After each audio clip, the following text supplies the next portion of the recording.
Welcome back to the Daily Thunder podcast. I'm Ryan Woods. I'm here with Spencer Davis and Brandon Rabar for a draft SZN conversation. It's time, boys. I know we've been looking forward to it. We've been having a lot of conversations amongst ourselves. So let's get after it. Brandon and Spencer, how are you guys doing? Doing great, man. It's draft month. This is if you're a rebuilding team, which I guess the Thunder are somewhere in the middle now. I guess we can kind of officially say that, but this is an exciting part of the season. If you're a Thunder fan, and it may be the last kind of exciting draft for their own picks. There's still going to be some exciting drafts coming up with all those Rockets, Clippers, 76ers, Nuggets, Heat. I could go on and on picks as well. So a little bit of agenda. We are going to list our top 14 players. So a big board, if you will, each of us. We will get those names out there, and then we will begin the lengthy discussion on what Oklahoma City's draft night might look like. We hope it will look like. We hope it won't look like, et cetera, et cetera. We are recording this Thursday night. There's about a minute and 45 seconds left in the first quarter of game one of the finals. So if you hear one of us that's like extremely distracted for a second, we're probably staring at a screen, looking at game one. So, boys, let's get it started. I want to hear the top five from Spencer. I want you to start us off. You can start at one through five, and talk about whoever you'd like. All right. Number one, Victor Wembanyama. Number two, Scoot Henderson. Number three, Brandon Miller. Number four, Amen Thompson. And number five, Jarace Walker. Oh, man, there's a bunch of different ways I could go with this. I don't know that it's worth talking about the top three for the Thunder's purposes, just because it doesn't seem like that's going to be in the cards. That it would be shocking if the Thunder were able to trade up into the top three. To me, it would be very surprising if that's not the top three. Like Amen Thompson might be able to get in there, but if any of those top three fall, I would be pretty surprised. So let's talk about Jarace Walker, I guess, to start. Big guy out of Houston, right? 6'8", huge wingspan. I think he's a great fit next to Chet because he's just so big, right? Like he's a big, thick guy that could guard some bigger centers that Chet may have a tough matchup with. He can play. He could be your small ball five off the bench if Chet is getting a rest, or if he's resting, or whatever. Like not playing that night, whatever. And the defensively, he's just so versatile. Offensively, I think he fits what the Thunder want to be in terms of positional size. He's a great passer. He's got some pretty good touch around the rim. You want to see him be a little bit more aggressive, but with how big he is, that's his big red flag is like, he kind of got a bad rap for taking too many floaters at Houston. I think that's going to be something that can be coached out of him.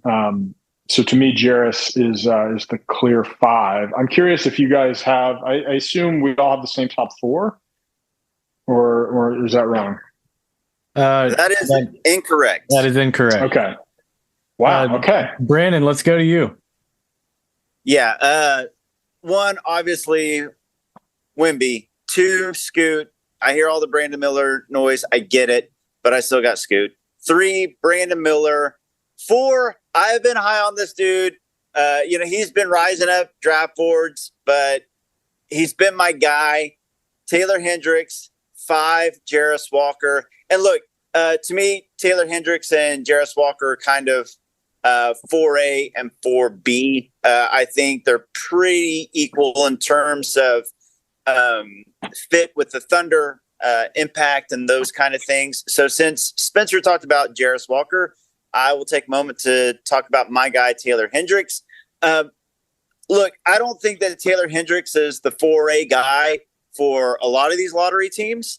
I will readily admit that there's players below him that have a higher ceiling, that has superstar upside, and Taylor Hendricks is probably not that guy. But I feel very safe about Hendricks and Jarris when it comes to their floor and the kind of player and role that they will have, whether it be with the Thunder or another team. Taylor Hendricks, like 6'9.5". Actually, wish he was going to be like 6'10".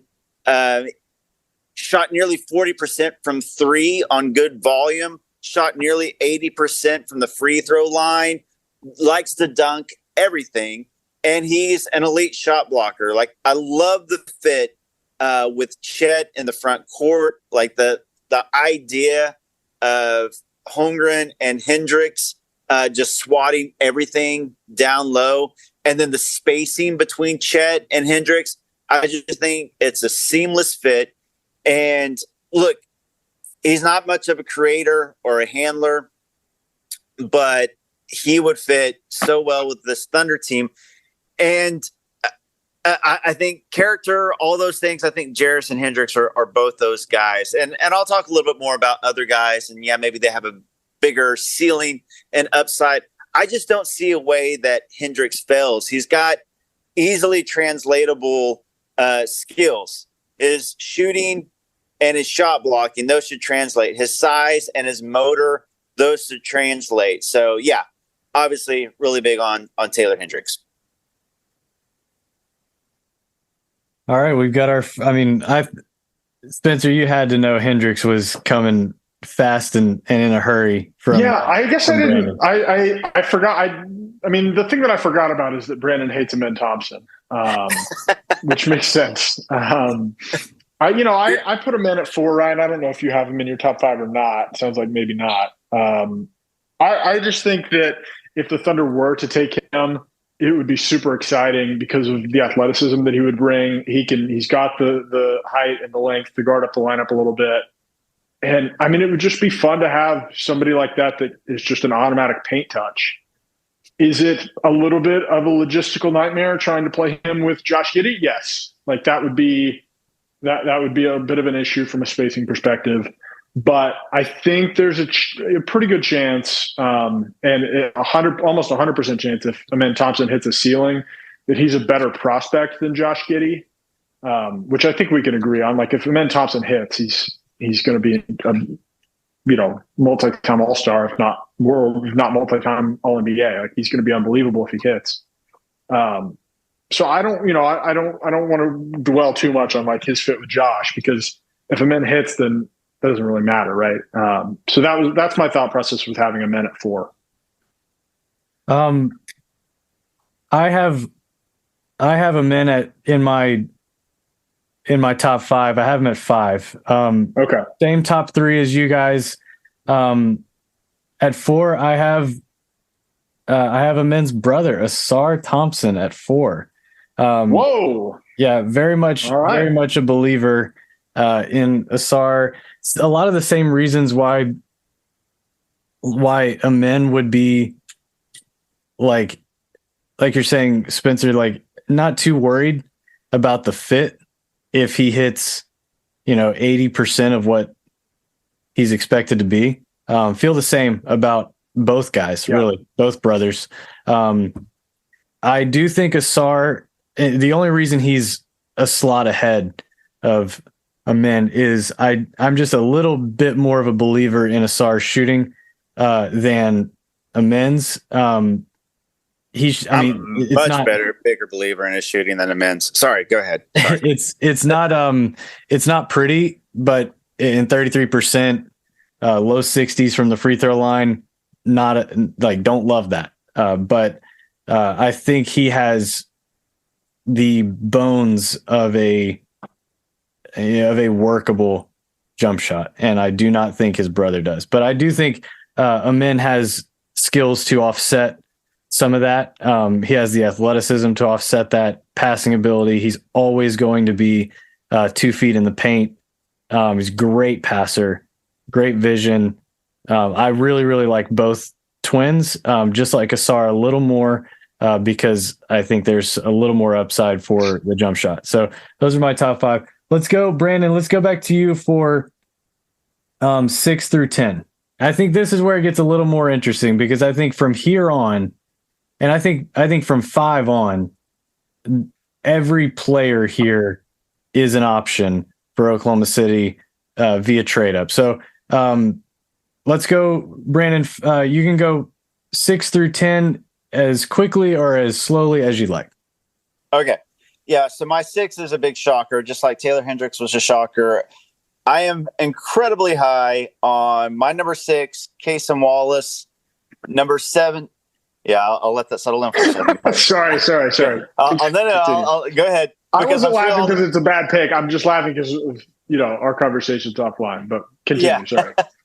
Well, no, it's probably a good kind because there's probably people who are listening to the podcast who are jeering right now as well. So I'll go ahead and let that settle in. Okay. Number 7, Cam Whitmore. Number 8, Grady Dick. And finally, just because I have to, number 9, Amen Thompson. And number 10, Asar Thompson. Let me say why I like Cason Wallace. It's much the same thing with Taylor Hendricks and Jarris Walker. Okay, so the superstar upside ceiling isn't there as much as it is with the Thompson twins. I get that. Or with Cam Whitmore. I get that. Those guys have such big red flags in other areas. I would be scared to take like the Thompson twins with like the number 4 pick. Why? Because the shooting, the inefficiency, they were 20-year-olds playing against like 17-year-olds, back competition, and it was still inefficient. And we don't know, I just think that there's major risk. Now, the payoff could be huge. They could be superstars. The athleticism is real, but we saw the video going around Twitter today of his shot. And I read what I thought it was a tweet. I thought it was the perfect description because I was trying to figure out, I was like, how would I describe that? And somebody said, it looks like he's shooting a half court heave with every shot. And that's exactly what it looked like his shoulder, like his dip. I just don't trust it. And it was bad from the high school line against high school competition. I don't know what to expect when they get to the NBA. And maybe they hit, and maybe I look foolish, but I kept him in my top 10 just to be safe. But like Cason Wallace, I know he's going to be a great defender. His point of attack defense, his hustle, his motor. I think his playmaking is really underrated. I think that his shooting is actually underrated. He's got really nice catch and shoot numbers, his overall, like his free throw numbers, his 3-point numbers. I just think the only thing that's going against him is that he's 6'4" in shoes. If he was like 6'6", 6'7", like the Thompson twins or Anthony Black, I think that he'd be much more highly thought of. But I don't see a way where he fails. The superstar side isn't there maybe, but I feel like he's safe. So yeah, and Grady Dick, I don't know. Honestly, that's maybe a little weird to put him above the Thompson twins, but I know that his shooting and his movement and things like that are going to translate, I believe. I'm just risk averse when it comes to the Thompson twins. Cam Whitmore, I don't think he fits great with the Thunder because he's kind of a black hole and he doesn't pass, but he's got a lot of great other things. He should be a really good ISO scorer, and he's got a lot of athleticism. Sorry, that took a while. I talked kind of about everybody there. My bad. No, that's fine. I want to ask both of you, Cason, to me, if we're thinking just through the lens of the Thunder, it's hard for me to see a path to him starting. And I think there's a clear path for either twin. Yeah, that's my biggest issue with basically taking anyone in this draft under 6'6" is other than somebody like Scoot, what is the path to them starting? Even if okay, maybe Cason Wallace ends up better than Lu Dort. Well, the Thunder are still going to need a power forward at some point. Jalen Williams is not the long-term plan at power forward. So you're still Cason would still not be a starter. But yeah, so I agree. I would agree with that point. I mean, I agree with that, but do y'all think that either the Thompson twins will be a starting power forward? No, but like I said, if a Thompson twin hits, then maybe we're talking about Josh Giddey on the bench, or maybe you're talking, or 2, 3, 4 years down the line, maybe you're trading Josh Giddey, and But to be honest, like maybe I would be all right with running one of the Thompson twins out as a starting wing, and I mean they've got the length and the wingspan. They could if Jalen Williams can do it, who also has great length, but not as much hyper athleticism, then I don't see why one of the Thompson twins couldn't do it. The other thing I worry about with the Thompson twins, and again, it goes back to the shooting, is if Giddey's going to get big minutes, which he obviously is, and if Dort's going to get big minutes, and then you're playing, like a men, all of a sudden, like 3 of your top 6 guys are non-shooters. I mean, hopefully Giddey becomes, he improved a lot year 2.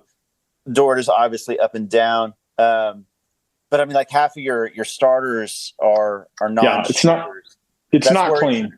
Right. And then again, you still got the power forward issue and this guard issue. So for me, at least, like Kaysen, he's a great defender and he's a great shooter. He doesn't have the size, but he does have a 6'9" wingspan. So I see a role, and I just think that he'll hit. Like at this point, I want guys. I know he would have he could be like a great 6th man or lead, the bench, and he can close because he's a two-way player. That's just kind of the way I'm looking at it with him. All right, Spencer, let's go 6 to 10. All right, 6, I have Cam Whitmore. 7, I have Grady Dick. 8, I have Ausar Thompson. 9, I have Taylor Hendricks. And 10, I have Leonard Miller. Ooh, wow. Nice. Leonard Miller. I like that Leonard Miller. Quite a few thundery names in there. I kind of want to talk about Grady, though, at first. Like, I agree with what Brandon said about Cam Whitmore. He's not a Thunder guy at all. The Thunder are not going to take him. But if for some reason they do, I would be very excited about it because the upside is high. And if this front office thinks that he can fit, then that is a super exciting proposition to me. I don't think that's going to happen. So, but I have Grady Dick at 7 ahead of Taylor Hendricks and Ausar Thompson.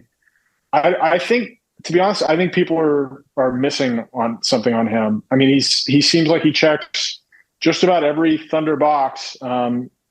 Pretty good length, pretty good size for, probably more of a 3, but could grow into a 4 maybe. I mean, he's 6'8". He's a big guy. Maybe one of the 2 best shooters in this draft, probably alongside Jordan Hawkins. Can shoot off movement, can shoot off the dribble, can just catch and shoot, can attack a closeout and get a jumper off, is a really good at cutting, which is super crucial in Oklahoma City's offense. He's a good athlete. Was a good vertical athlete at Kansas, for at least an average one. And he's a really good passer. Like, he does not have the on-ball stuff where he's going to be able to dissect an offense and make multiple reads, but he can pass. All right. Like he will make the extra pass. He'll find somebody cutting. He can do the cutting himself. I think he would be an awesome fit. And if we're talking about, which I think we're going to later, trade up targets, he has become the guy for me. If the trade is up to 8 or, maybe even, he may even be there at 10 if you get a deal done with Dallas, but I would say Jarris is my number 1 target at 5, but anywhere after that, Grady's my guy. Ausar Thompson at 8, we've talked about him a lot. We talked about the Thompson twins. I agree with pretty much everything that's been said. I have him lower than Amen because he doesn't have I don't think he has as much point guard upside, or I don't know if point guard is the right word, especially with the Thunder, because he wouldn't be the nominal point guard, but I don't know that he has as much, as many of those skills at as high of a level as his brother does. So even though the shooting is projects to be a little bit better, or is in a better spot right now, I have him higher. Taylor Hendricks at 9. Ryan, I'm curious where you have him, because Brandon obviously is going to be the high man on him. I have him at 9 just because. I'm sorry. Well, I was just going to say I have him at 8. You have an 8. Okay. So we're pretty close on Taylor Hendrickson. He fits really well. He's almost like, a Serge Ibaka that can shoot, that can make threes, which is kind of a fun thing to think about in terms of somebody who can block shots, play the 4. It's pretty versatile. And so when you put it that way, it's he should probably be higher than 9 then. But with the way the Thunder play, he doesn't have really any passing or dribbling in his game right now. And, we'll see. He's also not as clean of a fit, I don't think in the front court defensively with Chet, just because he's not really going to be somebody who's like guarding Joel Embiid, right? Which is something that Jarris Walker, you could at least throw Jarris as a body out there. If that's a matchup you don't like Chet with. I'm not saying it is, but just as an example, I don't think that he is as interchangeable with Chet in certain matchups as Jarris would be. And then Leonard Miller at 10 is just a guy that has been really interesting throughout the last few weeks. We talked about him in the last podcast. He's on a huge, upward trajectory in terms of his development. Super high motor. Another guy that would just be awesome to pair next to Chet. I do think he has a little bit more small ball 5 potential, in his game eventually, just with his motor and his rebounding. And it sounds from all the intel that we hear, like not, that has been reported, like he's a super quick learner and is very coachable. And I think that is something that, to go along with the physical skill set, I think he could be an impact player pretty quickly. I love that you have Miller that high, to be honest. Brandon, did Miller make your list? Oh yeah. I'm really, really big on Leonard Miller. He's actually my next, he's number 11 for me. Okay. Yeah. All right. 6 through 10. I have Jarris at 6, Grady at 7. Was kind of fist pumping over here during Spencer's talk on Grady. I've heard he's not a Thunder guy, and I don't know why. I don't understand what he doesn't do. Like maybe he doesn't pressure the rim, but I think that's fine because I think like I said, his passing, his cutting, and God, he's going to be maybe the best play finisher on the team as far as volume shooting and the types of 3-point looks he can get. Do you want a 6'8" Isaiah Joe on the team? Who's like who's like probably an even better shooter than Isaiah Joe? Yeah. Can I interest you in the best range shooter in the last couple classes, I would say, is speaking of, like, Moses Moody was touted, my guy Corey Kispert, who was like the marksman last year from mid range? No, just from 3. Oh, from 3. Trying to think of like last year's draft. Like I just mentioned 2 shooters from the 21 class. I'm blanking on like I'm pulling up the draft here. Jabari. Jabari was the guy for sure. Keegan Murray is a great shooter. Those were really the 2 though, at least in the lottery. Yeah, and those Ben Matherin's been all right.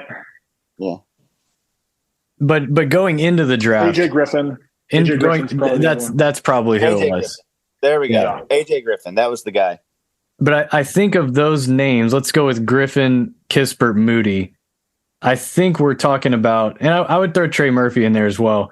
I would throw, I would put Grady at the top of that list as far as shooters, just standing there shooting.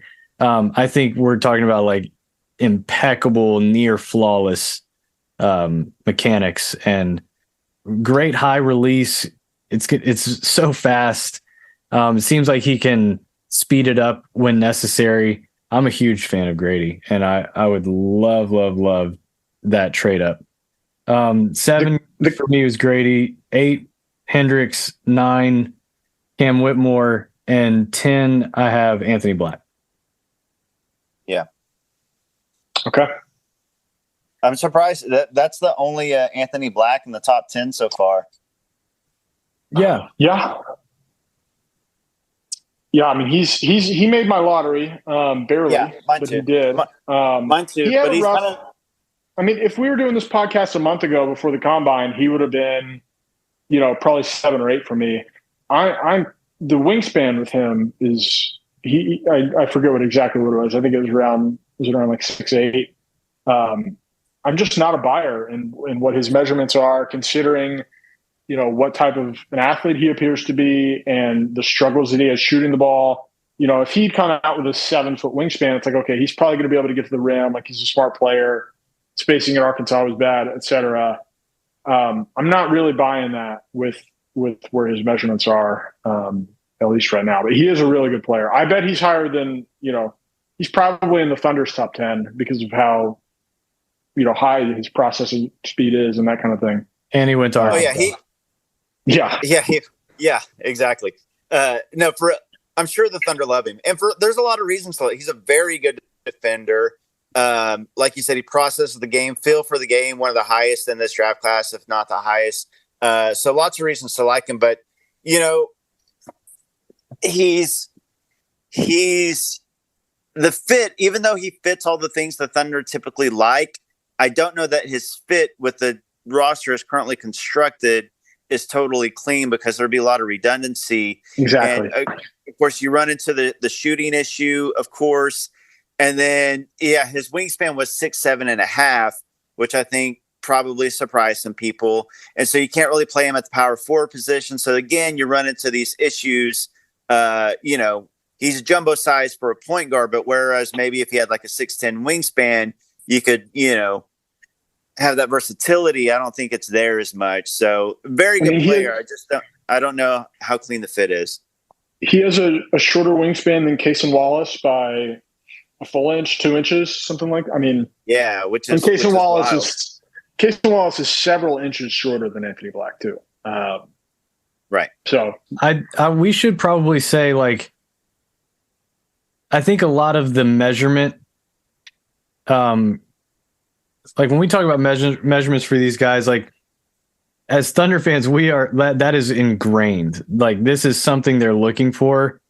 Certain teams might not have as big of an issue with the wingspan as others. And for Oklahoma City, it's a need because they're going to have to play other positions like that. The position that he comes into most naturally is kind of already taken by a couple guys on this team. Yeah. So that wingspan discussion is super Thunder specific, and it's important. But a team, let's say like Washington at 8, right? They're going to take him if they don't trade out. That is a really nice fit. Like they don't need him to go play up up a position or guard up multiple positions because of who they already have. Like he is such a great fit for them as a long-term one. If this was a Jazz or a Wizards or a Jazz podcast, he would, he'd be 6th or 7th on my board probably. Yes. Oh yeah, I agree absolutely. Yeah. So we're making kind of Thunder centric boards, by the way. So yeah, I think that Anthony Black is such a good fit for the Wizards. That's my one worry about the Thunder trying to trade up with the Wizards, because I think with this new GM and the Thunder ties, I don't think that matters so much. But I do think that they would love to add some assets to their war chest. Well, they don't have a war chest. It's an empty war chest right now. So they'd love to add assets. And I think they could drop from 8 to 12 and easily pick up a point guard or a combo guard that they would really like. But I'm worried that they might like Anthony Black so much at 8 that they won't be willing to drop down. All right, let's go to anybody else in that. I think we've talked about everyone in that range. I had Whitmore at 9, Hendricks at 10. So we've talked about everyone so far. We hadn't talked about Black yet. So let's go to 11 through 14. Let's go, Spencer. All right, this is where we lose the plot a little bit, I think, at least for me. I've got Bilal Coulibaly at 11. Nice. Cason Wallace at 12. Derek Lively at 13, and Anthony Black at 14 to round out the lottery. And I think if you made me pick a 15th, it would probably be Jordan Hawkins. Just to do it in 5s, but. Yeah, I mean, Coulibaly at 11, I'm curious. I know he's in Brandon's lottery here, and so he'll want to talk about him too. I don't know about Ryan. He's I don't know that he's a mystery man because he's teammates with Victor Wembanyama, so I think teams actually do know quite a bit about him and have been scouting him.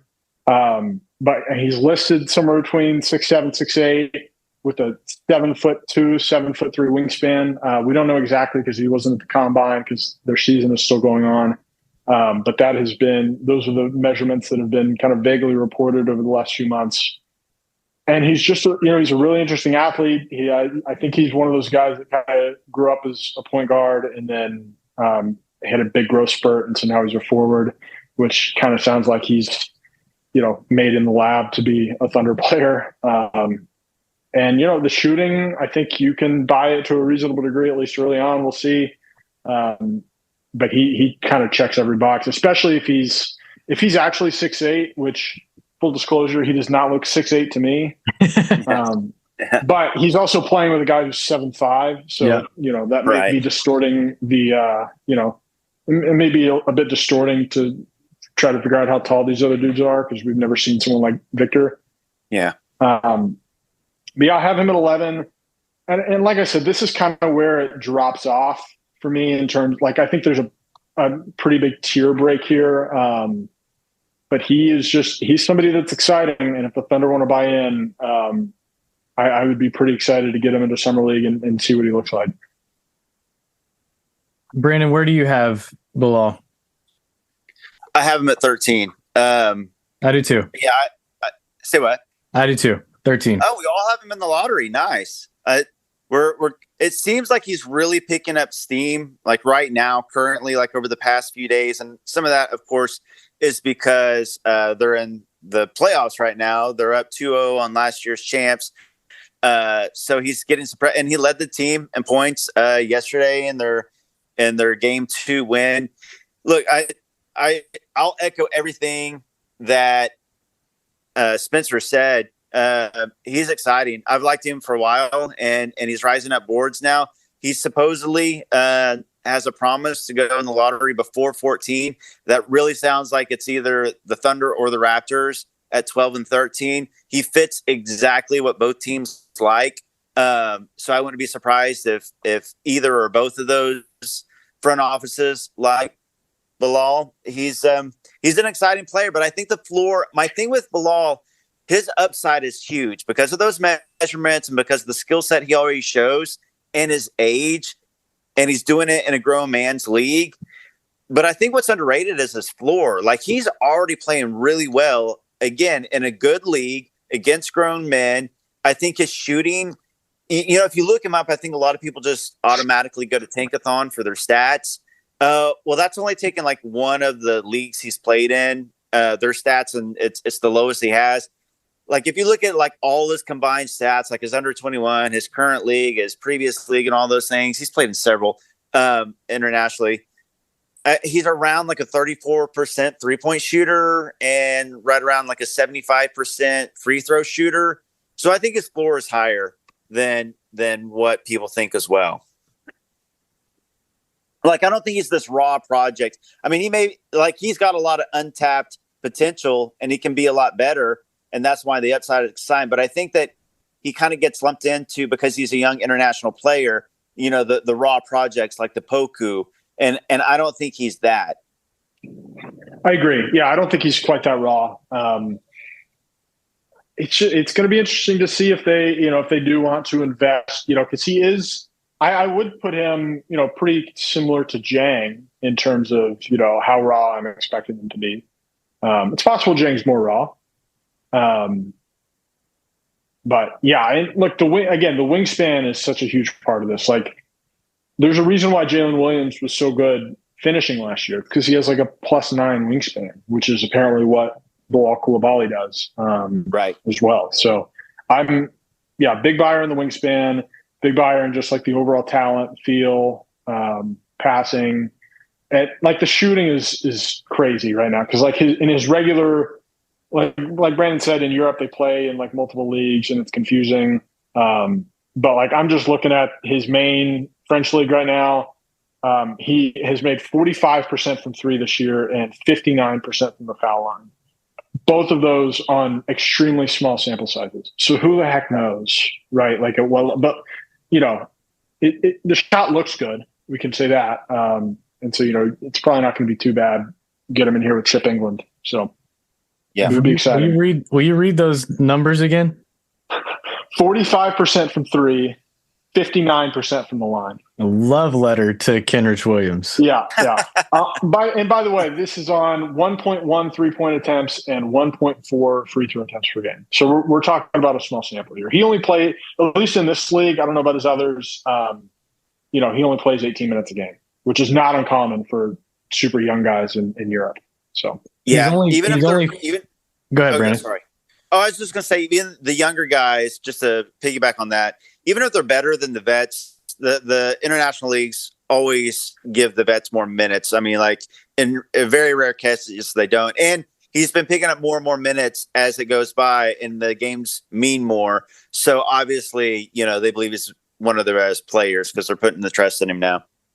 He's only 4 months older than Gigi Jackson. Like he will still be 18. Wow. He'll still be 18 years old at the draft. That's crazy. So he's I'm a big fan. I have him at 13.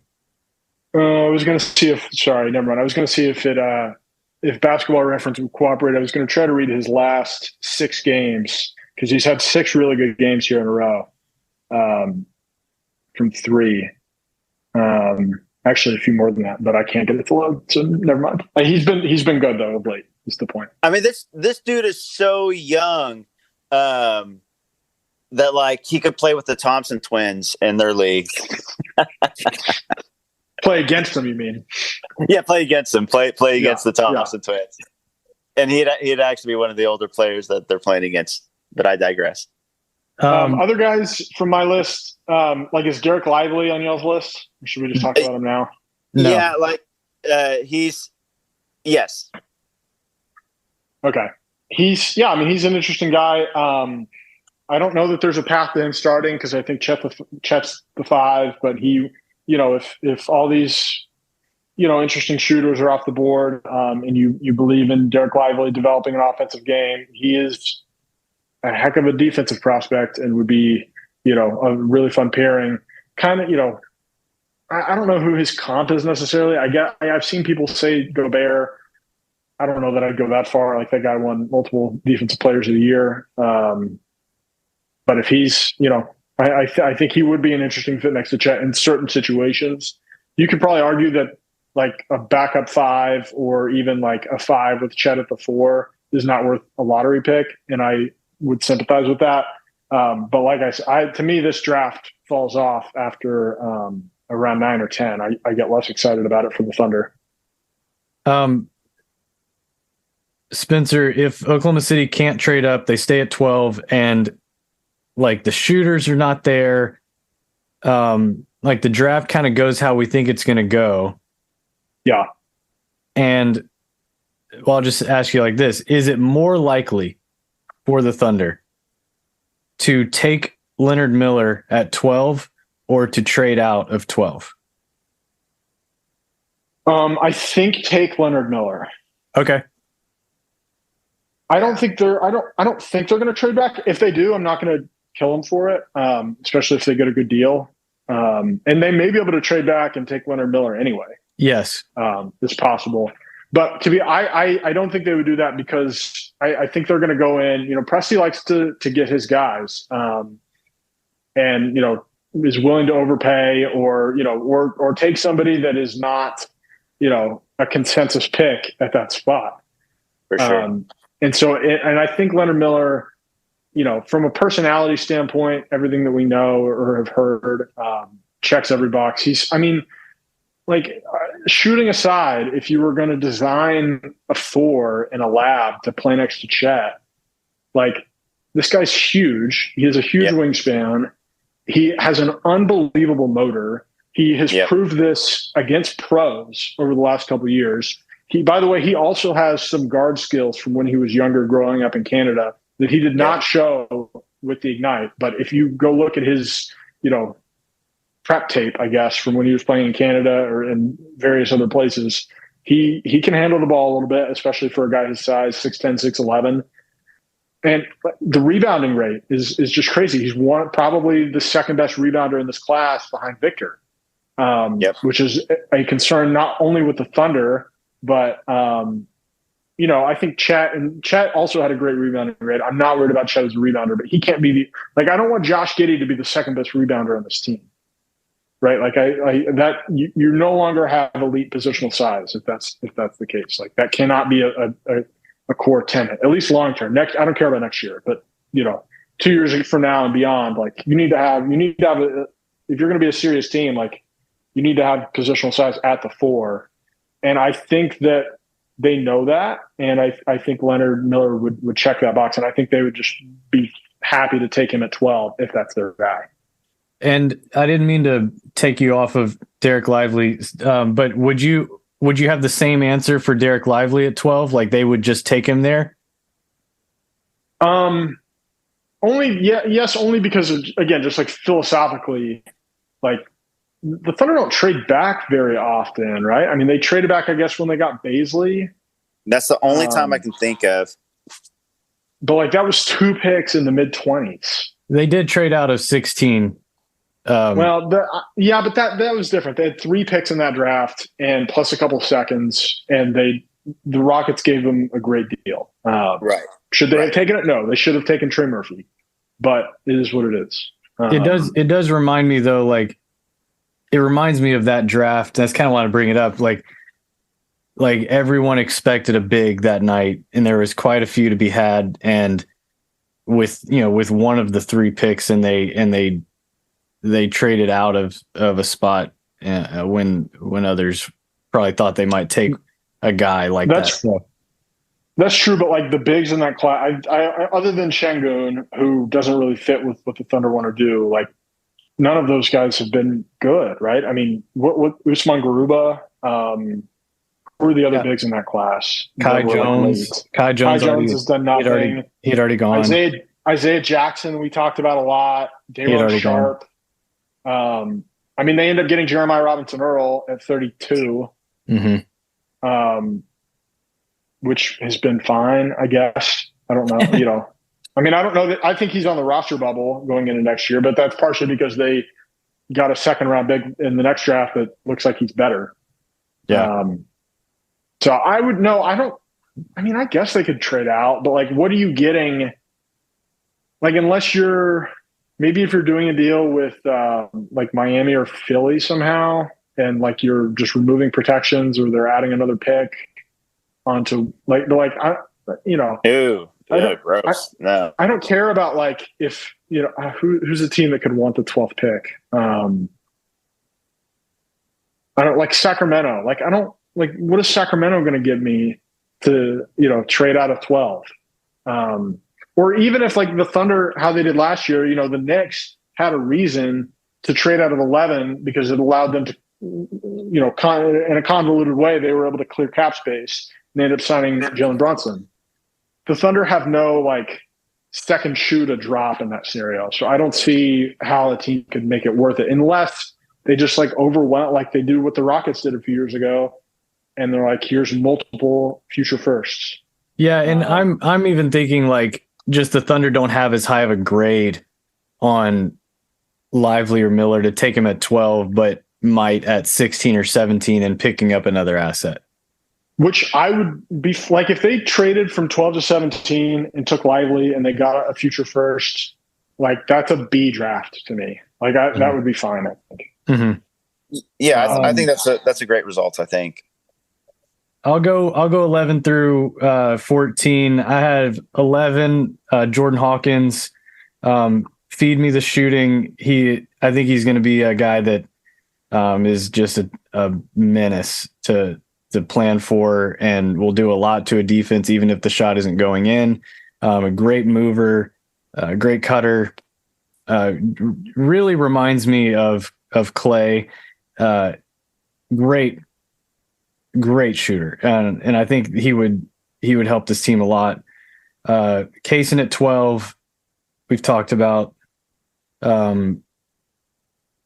Bilal at 13, and then I had Leonard Miller at 14. First one, like wanted to get him ahead of Leonard Miller at 14, but just couldn't, and that's Kobe Bufkin.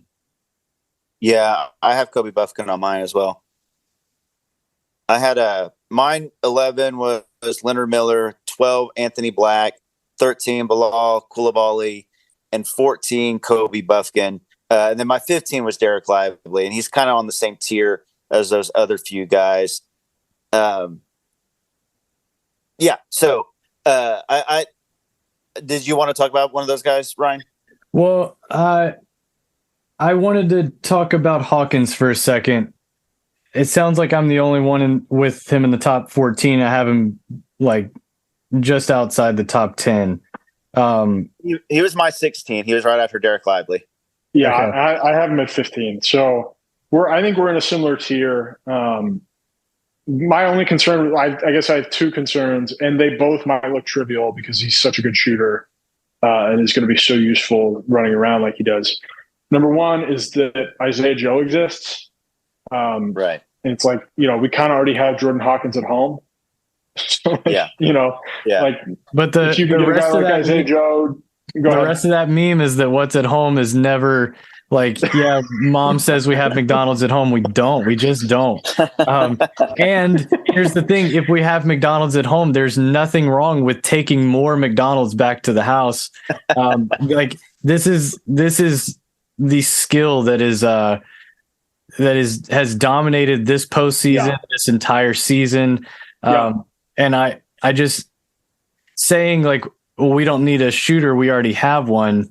It just feels like a legitimate contender in baseball being like, we don't need a starting pitcher. We have one. Well, let me clarify, because you're absolutely right. Like this team does need more shooters, but I don't know that they need like more skinny 6'4" shooting guard shooters, right? Like that's why I'm so high on Grady Dick. Yeah. Because I think they do need more shooters, but like in terms of like, are you really going to play Hawkins and Joe together in the playoffs? Probably like one or both of those guys is going to get hunted on defense. Now you may score so much that it doesn't matter if both guys are having a hot night or even one of them. Which is again, like to your point, like shooting is king right now and probably will be for a very long time. So I do have him at 15. The other issue that I would raise is just, I mean, he's pretty small. He's pretty lean, pretty skinny. Who knows how he's going to hold up? Like it took Isaiah Joe, who had some pedigree coming out of high school and even coming out of Arkansas as a shooter. It took him a few years in the NBA to kind of establish himself. And I think Hawkins is better than Isaiah Joe. Don't get me wrong. But, if you've got one of them for free or for the cost of a roster spot and like a minimum contract, do you spend a lottery pick on a guy, even if he's like 25% better than the version that you already have, would be my question. Even if he is better, like I just don't. And I'm not saying, I'm not trying to reduce what you're saying down to this, but I just don't think they're going to make lottery considerations based on Isaiah Joe. Totally fair. For a lot of the reasons you just said, like they just grabbed him for nothing, and he's so cheap right now, and there's always a need for more. This team, like, gosh, what I would give for this team's problem to be like, well, we just kind of have too many shooters. We have too many guys and we can't get them all on the floor. We're watching a game right now with Caleb Martin, Gabe Vincent, Duncan Robinson, Max Strus. Not a huge fan of literally one of those guys. And they are playing in the finals, and 3 of them are on the court right now. So like, I think those guys are, as much as I totally agree that there are scenarios where I'm like, does it work to put them out there together? And teams have just said, screw it. And we're going to do it. And we're going to trust our back line. We're going to play zone. We're going to teach, within the construct, how to defend, how to keep those guys on the floor.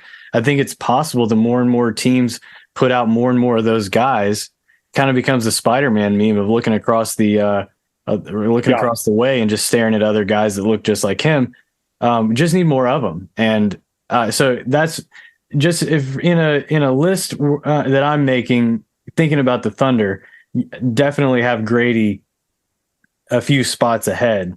But I just can't see Orlando at 11 not coming away with one of those two players. If they haven't already taken Grady at 6, I can't foresee them not taking one of those guys at 11. And if Grady's already gone, by 11, I think Hawkins would be taken at 11 for that reason specifically.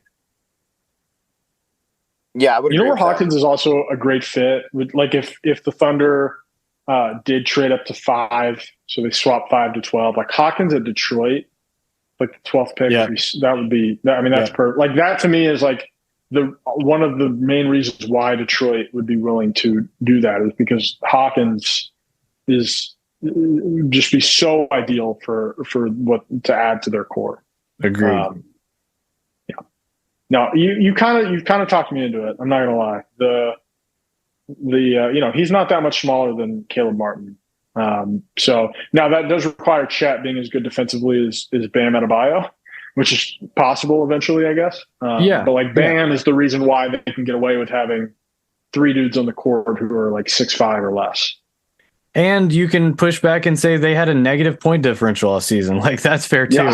But I Tyler Hero, another one that's not even playing tonight. Sure. Yeah. 6'5", 200 pounds. He is a little older. The more we go along in these drafts and the guys they've taken, I'm not necessarily concerned, especially for someone that you might consider more of a specialist. I think he's got more to him, but probably would consider him more of a specialist compared to other guys. Like I'm not like super concerned that he's 21. When talking about someone of his skill set, really like Jordan Hawkins, and I think he's gonna like wreak havoc no matter where he goes, just because he's gonna pull so much attention his way, no matter where he goes. So very very pumped for Jordan Hawkins. I would love to see them if we stay at 12, that be the guy. Interesting. Yeah. I mean, I wouldn't be mad at it. I think somebody else. Go ahead, Brandon. Oh, I was just like, if I could choose one other guy to talk about that we haven't really hit on. You mentioned him, and I mentioned him because he's on both of our lists. But I think he's a very viable pick for the Thunder at 12 is Kobe Buffkin.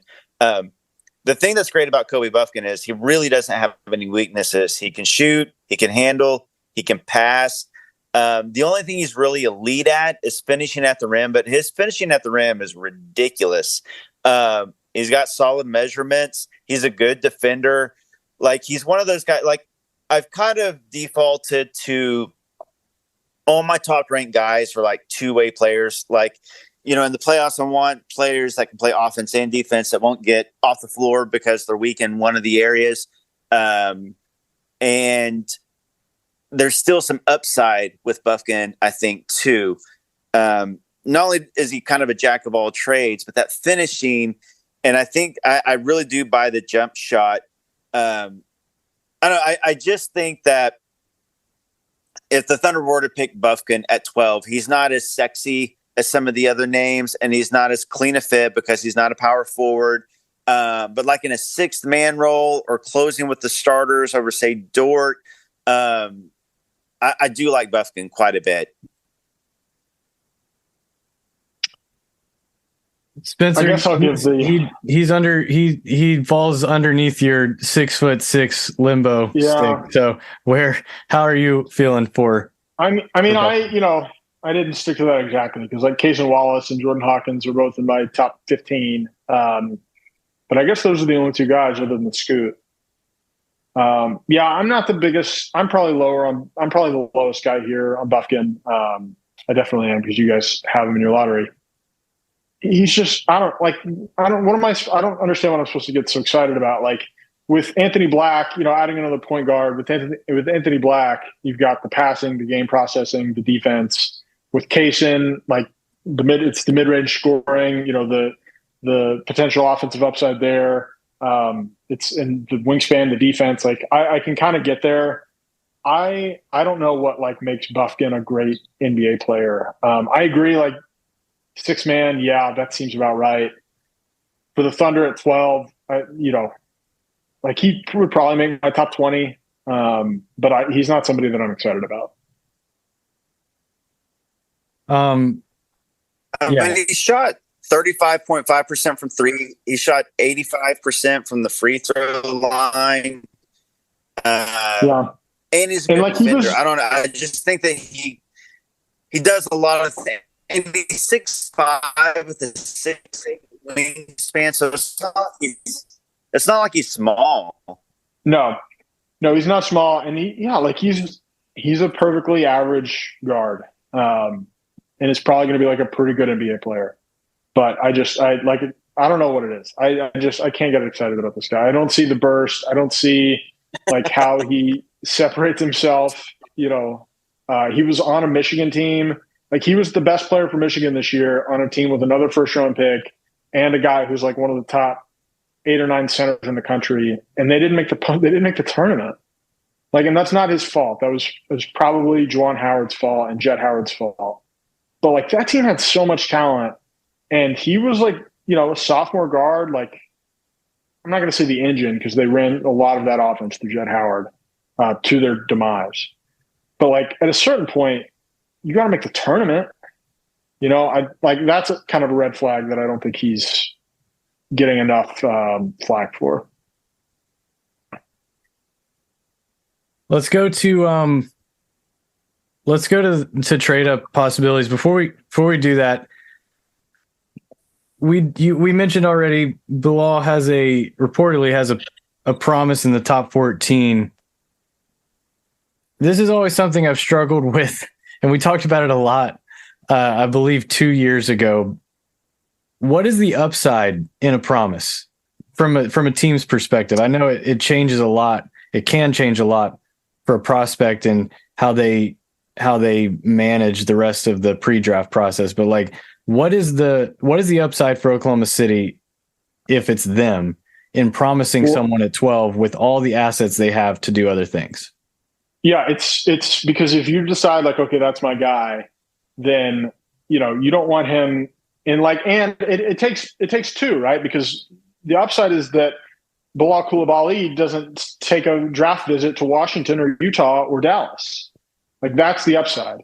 And so it kind of has to be a two-way street where the player is also comfortable with the landing spot. I believe it was Leonard Miller that he backed out of the combine, and so people are kind of inferring that he has a promise. I would kind of buy into that. I think Bobby Klintman also did something similar where he's kind of shut things down. But that's the upside, right? Like, you don't want other teams to figure out how good this guy is. And you want him to be able to just fall to you. I would give Brandon a promise. Personally. I appreciate that. I'm basically Jordan Hawkins. So. All right. Let's go around like number one trade up prospect. And let's take like the top. Let's take the top 3. Let's take the top 4 positions or draft spots off the table. I don't think Houston would deal that, at least to us. But let's talk 5 and up. Let's say we get to 5. Who's the number one target for you guys? I mean, for me, it's not going to change on. You could 5 through 11 trade up. I'm going to say Jarace Walker or Taylor Hendricks. Either way, like, I would be equally happy and pumped about either. We talked about a lot. Like I said, they're 4A, 4B for me. I think Jarace Walker, obviously, his perceived value is higher, and I do think that he fits a lot of what the Thunder like. And I agree with what Spencer said earlier, because of the beef and size that he has. The Thunder do need a guy like that. So even if I favor Taylor Hendricks just slightly more, I would be equally happy about either one. I think that Jarace is the more likely, like if they're at 5, just because of perceived value, I don't think you trade up to 5 for Taylor Hendricks, as much as I would be pumped about it. What is it for you that has Hendricks a little above Jarace? So I think you'd be in the minority. It's the shooting. It's absolutely the shooting. Like, okay. Everything else, you know, I love the shot blocking. I love that he just dunks everything. Jarris Walker doesn't get to the free throw line very often. Like Spencer alluded to earlier, he has a floater game that he likes to go to. I'm not saying that he's averse to physical play, because the dude is huge and he plays defense so physically, but he doesn't get to the line a lot. I love the efficiency that Taylor Hendricks plays with. I just think that the spacing that Taylor Hendricks gives the Thunder, and the size, he's that wingspan we talked about, and again, equally pumped. But it comes down to the shooting. I believe in the jump shot much, much more obviously than Jarris Walker, even if Walker has some other things about him, like the playmaking and feel for the game, that would be higher than Taylor Hendricks. Spencer, would you rather see him? Is it Jarris over Hendricks for you? And are those the top two guys you would hope they'd move to 5 for? It's definitely. I don't think it's all that close. I see why Brandon does. I don't think it's crazy, but to me, I don't think they're that close. For some of the reasons I mentioned earlier, but yeah, I have Jarris, at least one tier higher than Taylor Hendricks. I mean, to me, the second guy that you would maybe trade up for to 5, I have Grady higher than Ausar Thompson, but you're probably not trading up to 5 for Grady. But you might for Ausar Thompson. You might need to, because he might go off the board earlier, and that, if that's your guy, then that's your guy. I'd probably be between Jarris. If we got the Woj notification that the Thunder have traded for the 5th pick, but we don't know who it is yet. We have that 90 seconds of on the edge of our seat, who do they trade up for? I think it's probably Jarris or Ausar. Brandon, what's the reaction for you if they do move up to 5 and it's Ausar? Equal parts excitement and disappointment. Okay. Look, any trade up I'm excited by. And if Sam Presti is investing that much capital because Ausar Thompson is his guy to go and get at 5, I agree that the upside and the ceiling is there. There's a lot to like about the Thompson twins, and Ausar's shooting is better than Amen's. So yeah, I would be excited. I would just, at that point, I'd be like, okay, well, Presti agrees with every other draft analyst out there besides myself. So I'm going to say that everybody else is right and I'm wrong. I would still worry slightly about, the floor and the risk of, the whole boom bust, that he would, not end up being all the things that you want him to be. But yeah, I would definitely be excited, because you end up with a dude that most people consider a top 5 or 6 player in this draft. Do you guys watch Succession? Yeah. Yeah. Best show on TV. Well, formerly on TV. Is everybody caught up? Yep. Yes. Okay. So, Brandon, Presti. Wait, spoiler alert for the audience. Spoiler alert for the audience. Really no spoiler coming, but, in this scenario, Presti is Ken and Brandon's Hugo, and Brandon's just giving him the woof. The woof. That's right. Sam's like, it's going to be Ausar, but the scraps will be millions. And well, who's Carolina? Because I need to watch out for her. Carolina is Casey Wallace. I hate to break it to you. No, Carolina is Nancy Lieberman. Shout out Nancy Lieberman. Does that mean that Michael Cage is Carl? That's right. That's right. We might do an entire episode of 6 who is who, which Thunder player and Thunder adjacent employee is which Succession character. Poku is Greg. Sorry. KD is Shiv. Yeah. See, this might divulge into this. Who's Roman? Oh man, Steven Adams. No, that doesn't fit. I was just thinking because he's Roman might be Mitch McGary. Yeah, maybe. Hang on. Is Russ Roman? That's very nice. I like that a lot. Frank He is doesn't really get what he wants, but he's exceptionally rich, and it's going to work out for him. Frank is Nick Collison.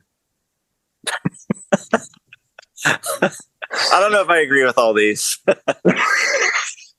And these I are think just I off the offended dome. Brandon by saying that Roman was Russ. Well, it just all depends on what you think of Roman. Like I said, Steven Adams, because my first thought of Roman was funny, but then I immediately thought of all the other sides of Roman. Like he's all over the place. He's hard to pick somebody for because they can either be a great compliment or a big time put down, depending on which Roman you're talking about. I think the Russ Roman thing is interesting because Roman, this might, I don't know, it's not really a spoiler, but Roman ends with a smile on his face despite all circumstances. And even though he's like bloodied and beat up, and I think Russ is kind of in the same boat. I think he's been through the ringer and he's still got a smile on his face. Both very unpredictable, prickly with reporters at times. Yeah. I think it fits. Sorry, Brandon. All right. Wow. That was a fun detour. Spencer let's move away from 5. 6. Are we viewing 6 with Orlando as a gettable pick? Because I'm looking at 7 within Indiana as kind of like, why would they move out of that spot? But do you think 6 is available? I don't think so. I think there have been reports in the last couple of days that like Orlando is not planning on making both picks. So maybe 11 is available, which would be kind of funny if the Thunder like traded into 11 and then made their own pick at 12 in back-to-back years. That would be funny. That would be like, what a coincidence that would be. To be honest, no. Like I think 5 is available. And you mentioned to us yesterday that the hire of Monty Williams, you think, like kind of is guiding you in that, like why it might be more available than other picks. Look, you're not paying Monty Williams $12 million a year to like continue your rebuild status quo, right? Like, and that's not to say that they're going to go try to do what Houston is doing and like sign a washed James Harden. Like, I don't think Detroit is going to do that, but I do think they want to make like a very big leap this year. And if they don't, like Troy Weaver's job is probably in jeopardy. I think like if the Pistons have a bottom 5 in the league again, and you're paying a coach $12 million a year, and you've had all these lottery, like I don't know that Troy Weaver has just a ton of job security. So I do think they need to start making some win now moves, and like taking Cam Whitmore at 5 just does not, or like Asar Thompson, like that does not jive together in my opinion. So I do, and like if you pick up a couple of future picks, the Thunder have many, including 3 in the next draft. Pick up a couple of those. The Pistons can continue growing their current core, and maybe they can use the Bogdanovich contract and the Marvin Bagley contract and go get like somebody that can, and one of those picks, and go get somebody that can really help. I think that is a more attractive outcome for Detroit. And I mean, like Monty Williams is going to make $12 million. Like, what are they going to go? They're going to win 28 games again? I doubt it. And just thinking about it from Troy Weaver's perspective, like the lottery just was so brutal for Detroit in how, I mean, they ran the playbook pretty well, as far as getting to the lottery night with the best odds that they could. And, in 21, they get the 1 pick. It's not always going to go your way for sure, but to fall to 5 in this position, like that could have easily been 2. And you're talking about, you're probably not talking about like so much desperation, and really needing to maneuver things to move forward. So very, very tough night for Detroit. But yeah, that pick, like Brandon, it seems like it almost seems like there are too many signs, like the Troy Weaver part of it, the Monty part of it, like it almost feels too clean, like too expected, which is never what happens. Yeah, and I have a hard time believing that the Pistons would drop from 5 to 12. That's such a big drop down. Like if they're wanting to trade out of 5 and pick up assets, I could see. Do you guys hear that? I thought I was getting pulled over. I do hear that. What is it? I do. Yeah, it's a police siren. Yeah, it's a couple of police cars. Yeah, that's. They're coming to get you for your case and takes. Maybe Brandon. By the way, I would like to say after that whole Kaysen thing, you guys got on to me because Kaysen wanted to be a starter, and then we heard Jordan Hawkins like a whole spiel about Jordan Hawkins. Not at 6. Ahead of coming him. off the bench. Not at 6. Well, yeah, that's true. But I mean, with the lottery pick, with the 12th pick. Okay, so I don't know what I was saying. Oh, I just can't see the Pistons dropping from 5 to 12. Is it possible? Yes. But it's such a steep drop off to go from 5 to 12. The Thunder would really have to give up a lot to move up that high. And maybe they do it. I mean, maybe the Pistons just aren't in love with Cam Whitmore or Asar Thompson, and they feel like whoever they get at 12 plus a few picks, and maybe they use the few other picks to go and get a guy and try to compete right now. I mean, that's possible. It's kind of best of both worlds, right? You still get a lottery pick, but then you also get all these other picks to make some moves with. Because I think the cleanest move is to trade 5 for a win now player, which is what the Blazers want to do with 3. But maybe it's kind of best of both worlds. I want to read. If they could trade 5 for Pascal Siakam, then I mean, go for it. But it's a tough marketplace right now. This is one of the and you guys can. I hope one of you guys can help me out with where this came from. It's just a screenshot of a trade offer, a trade. Is it the Pistons offer? Yeah, a trade idea. Do you know where that was? That the I believe Athletic? it's from the Athletic. Yeah, I believe that's the Athletic. I saw that, and it's the font of the Athletic. I believe that is James Edwards, who covers the Pistons for them. I believe that was his idea. Okay, Yep. Just want to give credit, but this has Detroit receiving the 12th pick, and a 2024 first and a 2025 first from Oklahoma City. Oklahoma City moves up to 5. They also get 31, and they get Bojan Bogdanovic. I sent this to the guys earlier today, and it was a unanimous. We would all sign off on that. Moving up to 5, that being the price. 531 and Bogdanovic for 12 and 2 future firsts, one next year and one in 25. And just to point this out, Bogdanovic has a 2-year contract left, although it's really only 1 year. So this next year he's going to get paid $20 million. The year after that it's 19, but that second year is only $2 million guaranteed. That's a huge thing. Until June 29th, 2024. So they'd have to make a decision like before free agency next summer. But so it's a 1+1 basically. I mean, I love that it would only tie up the cap space for one season, and then you can either trade him, keep him, or just non-guaranteed, and it's only $2 million against you. So that gives you lots of options, and he's still a really good player, honestly. Yeah. To be honest, I think this offer is like too generous. Yeah, I agree. Yeah. Is that a contract you think that they're trying to move off of? No, I think they could get something like if the Mavericks had assets to give, like wouldn't they just give you a first round pick and like Bertans? Like couldn't you just get like a Tim Hardaway? Like I feel like you could Al Horford that almost and get an asset or 2. Agree. Or just trade him, or just like Mike Muscala. I guess it was a much cheaper contract. but like you could probably, there's other bad money out there. Like you could get some stuff back for him, I think.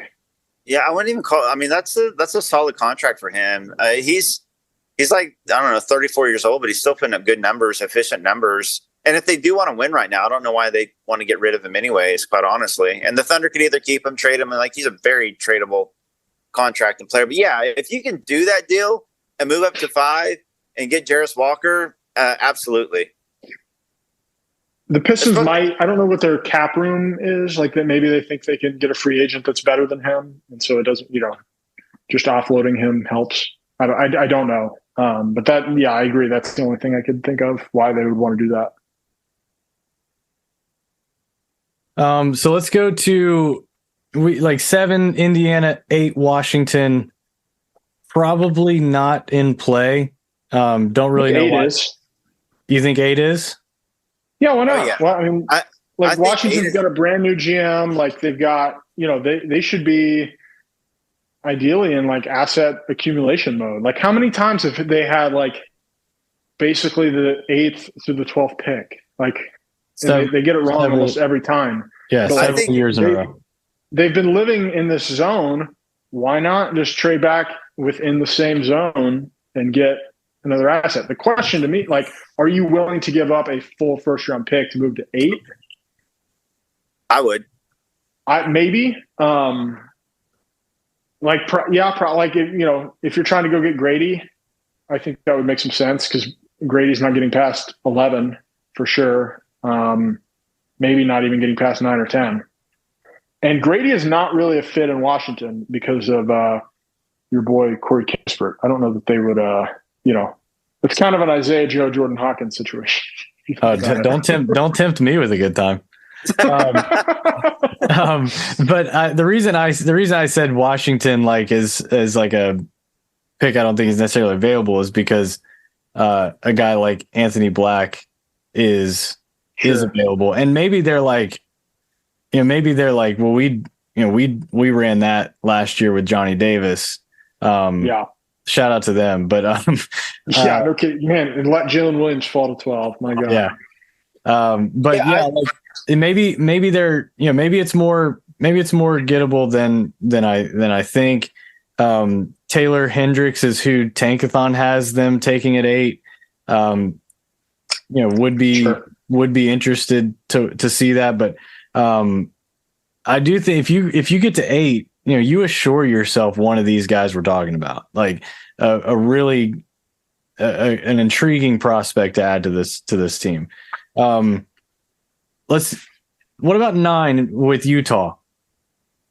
Yeah, I think the 8 and 9 are the most likely, or 10. I think 8, 9, 10. If the Thunder are trading up, I think those are by far the most likely.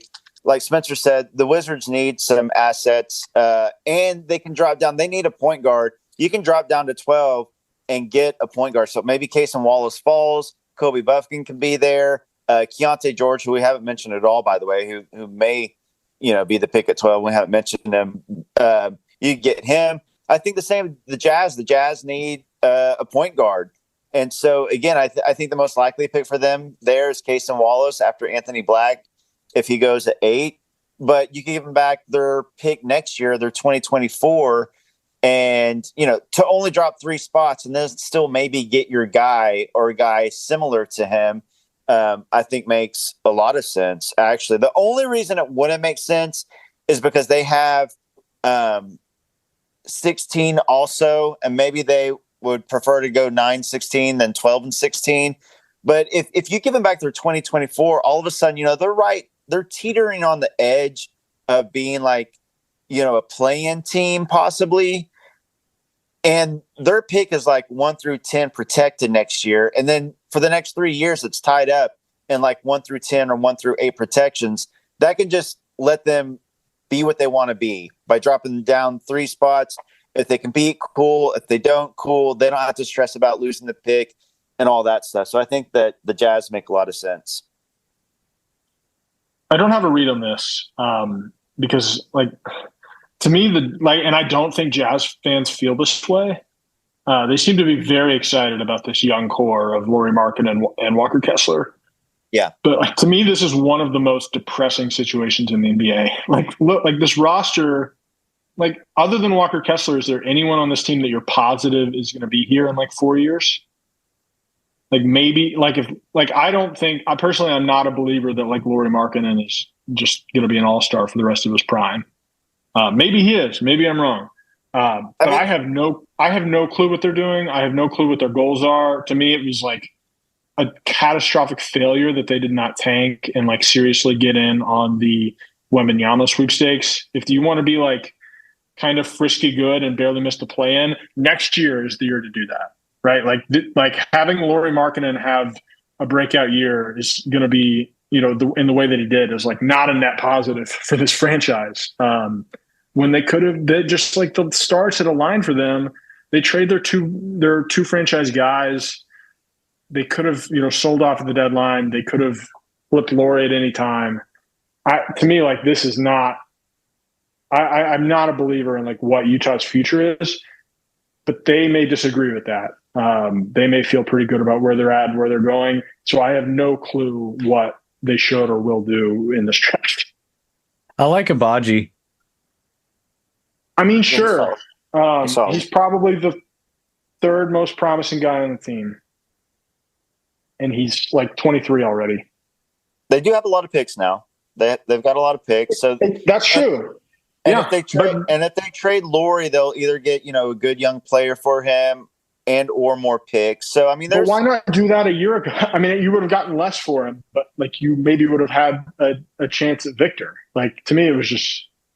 I don't know. Yeah. And this doesn't have to be a big Jazz diatribe. I was just pointing that out because I really don't know what they should do. Because to me, they're kind of in no man's land where they kind of have to try out this Lauri core where it's just like Lauri and Kessler and like, yeah, they need a point guard. Like, is Cason Wallace really going to be their starting point guard for like immediately? I mean, I guess they have Colin Sexton. Chris Dunn's on the roster. And maybe they're an Anthony Black landing spot, or maybe Asar falls. You could talk me into that, like, you know, being interesting, but I like a Anthony Black, Lauri Markkanen, and Walker Kessler is like your big three. Yeah, like oh my gosh, yeah, the shooting. And I did think they'd be one of the worst teams going into last year. Like it did seem like they were destined for like one of the. I mean, we thought it was going to be San Antonio and Utah fighting for the worst record. I mean, and credit to Lauri, like he averaged 25. He averaged a very efficient 25 points per game. Had a huge breakout year. Do it again, man. Like let's see it. You know, I'm not sure that that's a repeatable trick. He's only 25, but.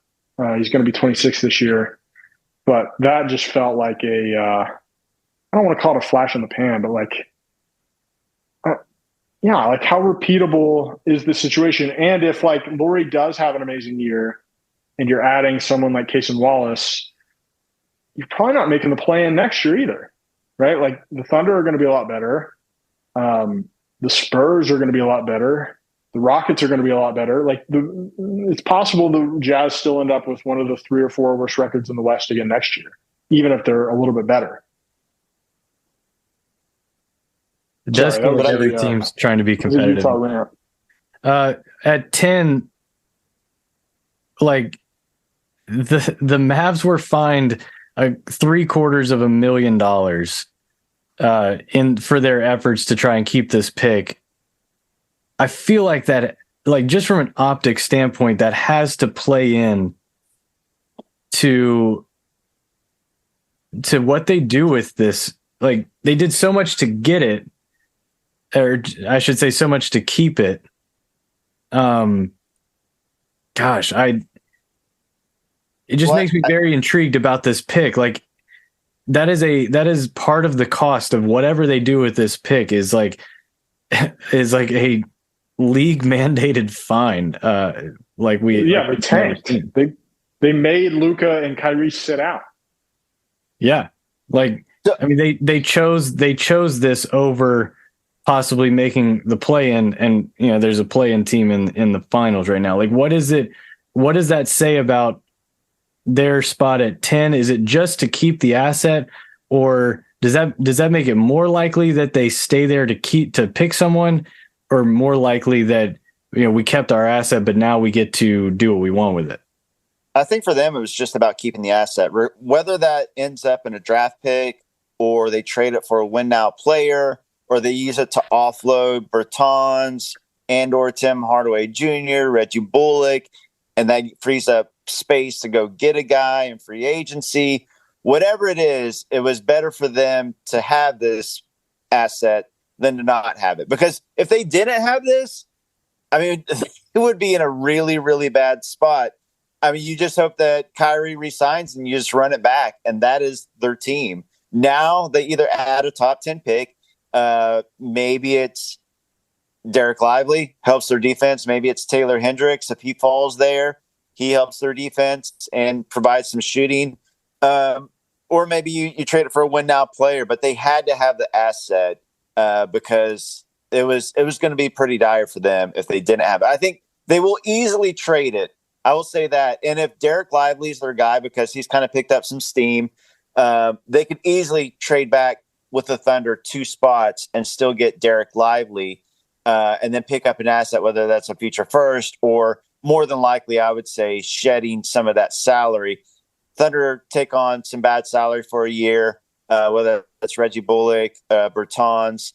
His second year is like partially guaranteed. And the Thunder move up 2 spots and get, whether Hendricks is there or Grady Dick or somebody like that. That actually makes a lot of sense for both teams, I think. I want to pitch a trade. I don't know that it's not really Thunder related at all, actually. So we could move on quickly. But why? Would Atlanta just give them John Collins for the 10th pick? Not trading up, just John Collins for the 10th pick and Bertans or however you need to make the money work. That would be interesting. I mean that does make some sense, honestly. I mean, Atlanta would be taking a step back there competitively, so maybe they wouldn't do that. But I mean, it seems like they've been trying to shop Collins for a while now. I doubt that they've received the offer of a 10th pick. And is that just Collins is just a better version of Wood? Yeah. Oh yeah. I think so. Yeah. John Collins is good. I'm in the John Collins is good camp. Whatever. I agree. I don't know how big that island is, but that guy has become a pretty good defender. He's a good shooter. I think he has been miscast in Trae Young's, style of basketball. It's effective for, on the bottom line, it's pretty effective offense. But I like John Collins in Oklahoma City, I think would be, at least offensively, I think we'd see, a much different guy. I don't know that he fits necessarily with Chat. I don't know that he's the best fit for the Thunder, but I think he would be, I think he would make all-star teams in Oklahoma City. Or he certainly could. I'm with you in that I like John Collins a lot, but that is an interesting move. 10 and Bertans for Collins. Yeah, maybe Atlanta throws in a second-round pick or something. I don't know. Because then Atlanta would be picking at 10 and 15. Yeah, and maybe they could trade up. Maybe that's the trade up to 5. Yeah. 10 and 15 to 5? Probably not, but maybe. Atlanta could use a little bit of a reboot, I think. There's some guys in here. Atlanta at 15, maybe Jordan Hawkins gets there. Man, that would be a tricky backcourt with Trae and Murray and Hawkins. Detroit Miller's another guy that would fit really well with Atlanta. I think all they'd have to do is just offer Capella as well to Detroit, and they're going to get it. Just Troy Weaver can't help himself. The centers. He loves the centers. They do need to trade Capella because they just need. I mean, this is a team that drafted Okongwu. What did they draft him 4th overall, 6th overall, something like that? And he hasn't really gotten a chance yet because of Capella and Collins. They got to let him go. Capella will help a team next year. He's he's not out of gas yet. I even saw a Thunder Capella situation. Can't remember what it was, but it was a few days ago. Is there any guy we haven't talked about that you guys are just one to fire off takes for one way or the other? I think some names. Oh, go ahead. No, you go ahead. I think some names that are at least worth mentioning. Like I said, Keontae George, just because he's been mocked to the Thunder a lot at 12. I'm not very high on him. I know that he, at the beginning of the season, he was like considered like a top 5 pick, and a lot of people are still believers in him. And he's trimmed down a lot. He's in better shape. A lot of people believe in the shot. I just worry about the numbers at Arkansas. But there's a lot of people said he played through an injury, and he's in better shape, and the spacing was bad, and he took a lot of difficult shots. But I do think that he's at least in the mix. Derek Whitehead is an interesting guy because, again, a lot of hype about him before the season, played through injury. But a lot of people believe the upside is still there. Nick Smith Jr., all three of those guys, kind of the same story with all three of those guys. Big names heading into the season that kind of disappointed throughout the season. City Sissoko, he's kind of been a hot name. I don't think he's in play at 12, but if the Thunder were to like trade back into the first round, maybe him or like a Trace Jackson Davis, Olivier Maxence Prosper. Now we're just going down the board. I want some takes. One way or the other. These are guys that I think are high upside guys that I don't think that the Thunder will draft at 12. But maybe if they get back into the first round or try to trade up like 37 and 50, get it late first round. Those are guys I would like. Now I do have some takes. There's been some guys that have been mocked to the Thunder, or a lot of people haven't played for the Thunder. Now I'm just going to wet blanket this, like Ryan Rupert, GG Jackson, Bryce Sensabaugh, Jalen Hood-Schifino, Jet Howard, and Maxwell Lewis. I am completely out on the Thunder taking all those guys at 12 for different reasons.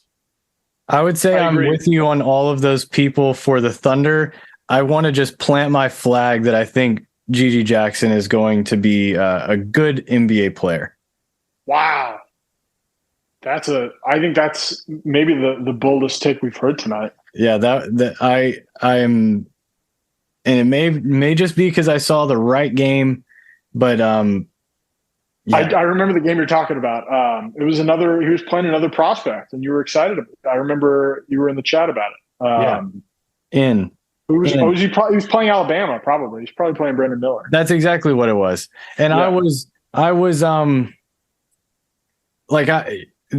you can give me all the red flags and I will color them red with you. I am in on the skill set of GG Jackson. The guy is so skilled for his size. He is also very inefficient. Also just like mopes. Also really, really put his immaturity on tape for these teams. Like it's a bummer. He's also super young, should be headed to college for his freshman year this fall, and reclassified, went early and scored 17 points in the SEC per game. And I just think at that size, that handle, the fluidity, the potential shot making. I won't even say shot making. Well, but I'm in. So here's why I'm out. Like I would be willing to overlook, because of his like pedigree. And if people are unaware, like before he reclassified, he was the number 1 overall player in his high school class. He reclassifies, goes to South Carolina.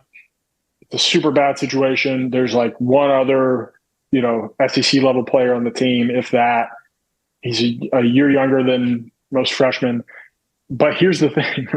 His true shooting percentage is 47%. That's not good. That's and and even in SEC, like in his numbers on the year scoring, he averaged like 15, 16 points a game. In SEC play, he averaged 13.7 points on 13.4 field goal attempts on 34% shooting from the field, on 28.9 shooting from three. Like I agree with you. Like the athleticism pops a little bit. I would probably not take this guy. If he hits, like he's going to be great. I think there's way more outcomes where like he's, playing overseas or is just washed out. If I had told you he was, if we had just gone over it really in detail the day he reclassified,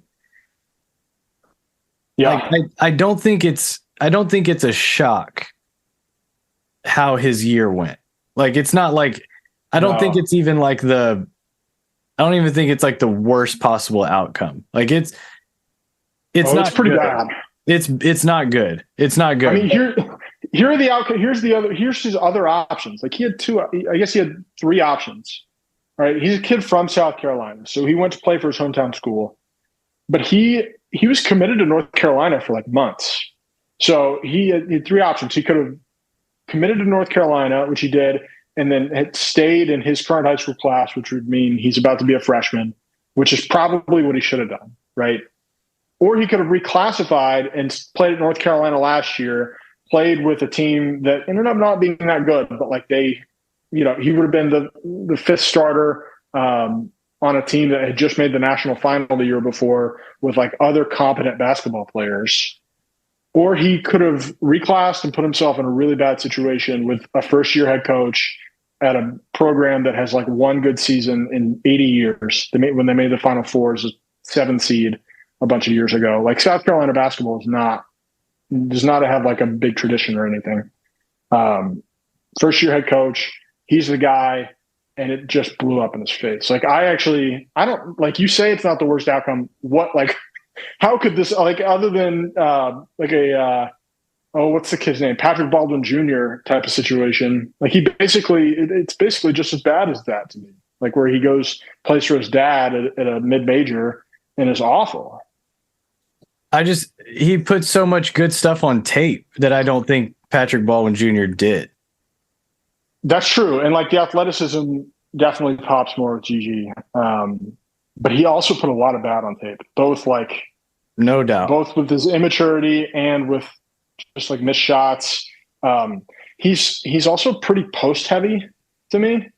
Like, I don't know that the way that he gets his looks, like he likes to play out of the post a lot, which is just like never going to work in the NBA. No NBA team is going to be like, yeah, we're going to run our offense through you, and you're going to be able to do that out of the post. He should be just like serving up the Alabama tape to as many people as will watch. It was. Let me look up his line from that game. Did they play Alabama more than once? They did not. All right. 19 points on 20 shots, 2 of 6 from 3, 3 rebounds, 1 assist, 1 steal, 2 blocks, and 5 turnovers in 42 minutes. So that game must have gone to overtime. You see the volume scoring, but you also see the inefficiency. Yeah, no doubt. And the numbers are worse than I remember, but his first I remember the transition dunk. Halftime he had like 14 or 15 in the first half. Like the second half pretty rough, but like the movement, the handling, the shooting at his size at that young age, I will plant the flag and happy to be over here by myself. But any other like Jett Howard, no. Chris Murray, any strong feelings one way or the other? Can I interest you in Bobby Clinton? No. I'm kind of interested. He's a really good shooter. Like at 6'10", he's pretty raw overall, but the shooting is not raw. Like he's a good shooter. He would probably spend most of next year with the Blue. I would not take him at 12. I think that would be a bad pick. But like if they trade into like, if they got into like 17 or something, 17, 18, or just really anywhere out of the lottery and said, hey, we're going to take a shot on this 6'10" dude who has great movement skills and can really, really shoot, by all means. I think that would be a lot of fun. Well, I went to find him on Tankathon, and they have Oklahoma City taking him at 37. I think he's going to go in. He's going to go in the first round because he has a promise, right? Yeah, that's what Kevin O'Connor says. He has a promise in the first round, so he's moved up. I agree with Spencer. He's like in that list with me of like Trace Jackson Davis, where I definitely don't want him at 12, obviously. But if they were to trade back into the first round or, end up in the 20s somewhere with another pick, I'd take him for sure. By the way, Trace Jackson Davis, super productive player at Indiana, really old guy. He is the next in line of the JRE, Jalen Williams, undersized center archetype. Yep. He's probably the best. Now, he is small. I don't think he had a very good combine in terms of measurements, if I am remembering correctly. But man, that guy can rebound. He can block shots. There's actually a clip. If the Thunder do end up getting him, I'll find it. There's a clip of Kevin Willard, who is the Maryland head coach, who just he was asked a question about Trace Jackson Davis, and he talked about him like he was Michael Jordan. Like he could not say enough nice things about how good he was. Is that going to translate to the NBA? No, probably not. But it would not shock me at all if the Thunder took Trace at 37, and I actually think that would be an interesting pick. It would probably mean the end for JRE, which I think I'm fine with. But Ben Shepherd, go ahead. It would have to mean the end of somebody else too, right? Like we already think JRE might be the guy. Well, I guess you could technically put him on a two-way, right? I see. Yeah, But if you're bringing in Trace in any capacity, like there's just no minutes. Yeah. So like, why even? But yeah, the second, I do think they'll use it two-way because Lindy is done with two-way status, so they're going to have to either sign him or let him go, I believe. And their other two-way I forget who it is, but I don't think it matters. Actually, Lindy's technically not even a two-way anymore, right? They elevated him. He got a real contract. He got a real contract. Yeah. If the Thunder do miss on Jordan Hawkins, or they just don't take him, another version of Jordan Hawkins at home is Ben Shepherd, who's kind of an interesting mid-major prospect. Has had like a really good combine, and is a pretty interesting wing, I think, to look into. Probably late first round. I think we're looking at Jared Butler on a two-way still, right? Probably, but that can be, they could, like, I would probably rather have the 51st pick or whatever we have is a two-way. Mm-hmm. Any Imani Bates interest late in the draft? No. Another wingspan guy in the wrong direction. Dude has not a very good wingspan, and it it's something that you don't really know when you're 15 years, when you're putting a 15-year-old on the cover of Sports Illustrated. You don't know what his wingspan is going to be. And his did not really grow. I want to pour one out for my Zach Edey dreams. Those were vanished today when he decided to return to Purdue. Does, like, Spencer, you probably watch more college basketball than Brandon and I combined, but does that automatically mean Purdue's going to be like really good next year again? Oh yeah. I mean, he was the National Player of the Year. They were a 1 seed with 2 like unheralded freshman guards in the backcourt, which is kind of amazing. And it's also probably why they lost to a 16 seed. They had 2 unheralded freshman guards in the backcourt and a center who could be, is amazingly productive, but also flawed. But no, Purdue's going to be really good again. I don't even know who else they have coming back, but they're going to be good. I mean, I would think he gets drafted next year, right? Yeah, I'm wondering. I guess the play from his perspective is, next year's a super weak class, Yeah, so he can, he he might probably. be he might be a lottery pick. I don't know about that. I saw somebody say that like if this was 7 or 8 years ago, he'd be top 10 pick, and I don't think that's true. I don't think basketball has changed quite that much. Maybe it is, but he's an interesting guy. I like. Do you coming out as a prospect like him or Luca Garza is kind of interesting to me. Luca much better offensively, but Edey just with his size is probably not probably he is a better defensive prospect. I thought Walker Kessler's year last year. I know they're very different, but I thought Walker Kessler's season last year would keep Edey in the draft this year. I thought it would mean a team would talk themselves into the size and what it might mean like obviously Walker's much more mobile and springy, but I just thought the correlation might keep him around. Yeah, I mean, and look, he would have been drafted. Like, I don't know that he would have been a first round pick, but like Zach Edey absolutely would have been picked.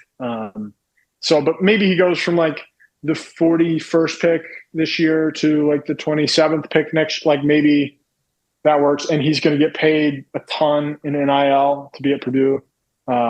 This is definitely a situation I think where if this was 5 years ago in terms of NIL laws, he probably comes out.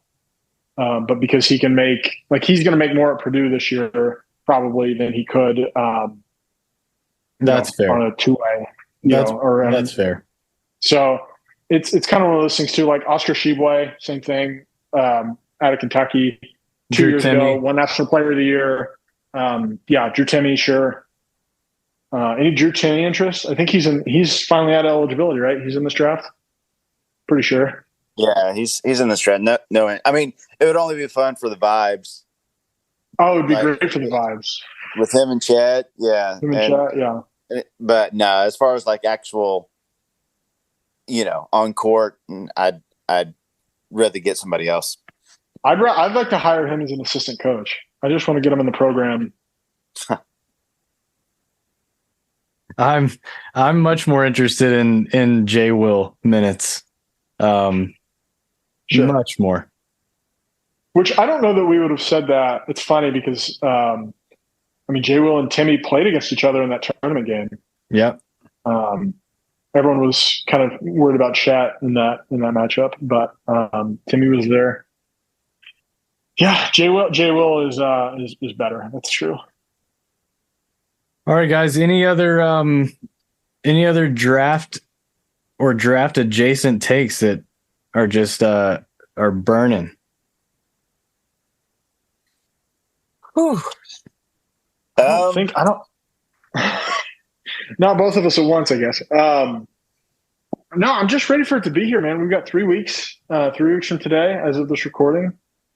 I'm excited to see what they do. I'm super excited for Summer League to see Chat. Mm-hmm. We're only like 6 weeks away from seeing Chat play basketball. Yeah, that's going to be amazing. And then it's going to be a really long wait until September or October, excuse me. And hopefully the Pro-Am circuit gets canceled. Can we talk about the excitement of a potential Ausar and Chet Holmgren Summer League game? I mean, I would be incapacitated. Like, little too much for me. Yeah. I mean, you got to, because then you could really find out, like, okay, is Ausar going to be able to, like, to what degree is Ausar going to be able to, like, run point in certain situations? Because you could have a situation where they take Ausar and he is both the starting point guard and the backup, the starting power forward and the backup point guard. Mm-hmm.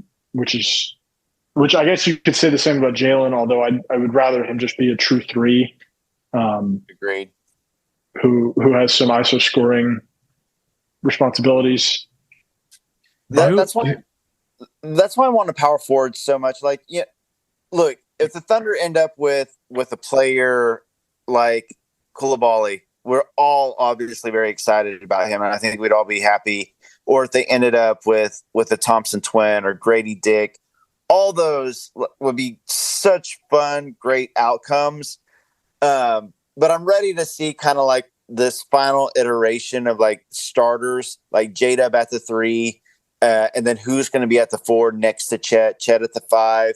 So that's why I'm probably so high on Jarris Walker and Taylor Hendricks, or at 12 taking Leonard Miller, because I mean maybe it's impatience, but I'm really excited to see kind of the final destination. Obviously, they're all going to be very young and they're going to improve and develop and all those things, but I kind of want to see what it's going to look like on the floor when the Thunder end up with their starting 4, whoever that's going to be, and they're not playing out of position. Is there a chance that Grady starts for the Thunder? Like day one, or like moving Dort? Like, is Grady good enough at some point in year 1 to move Dort to the bench? I think so. I think it's possible. Yeah, I think it's possible. The worry I would have is the offense would be incredible between SGA, J-Dub, Giddey, Dick, and Chet. I would worry a little bit about the defense. Like, you know, if there's a big wing,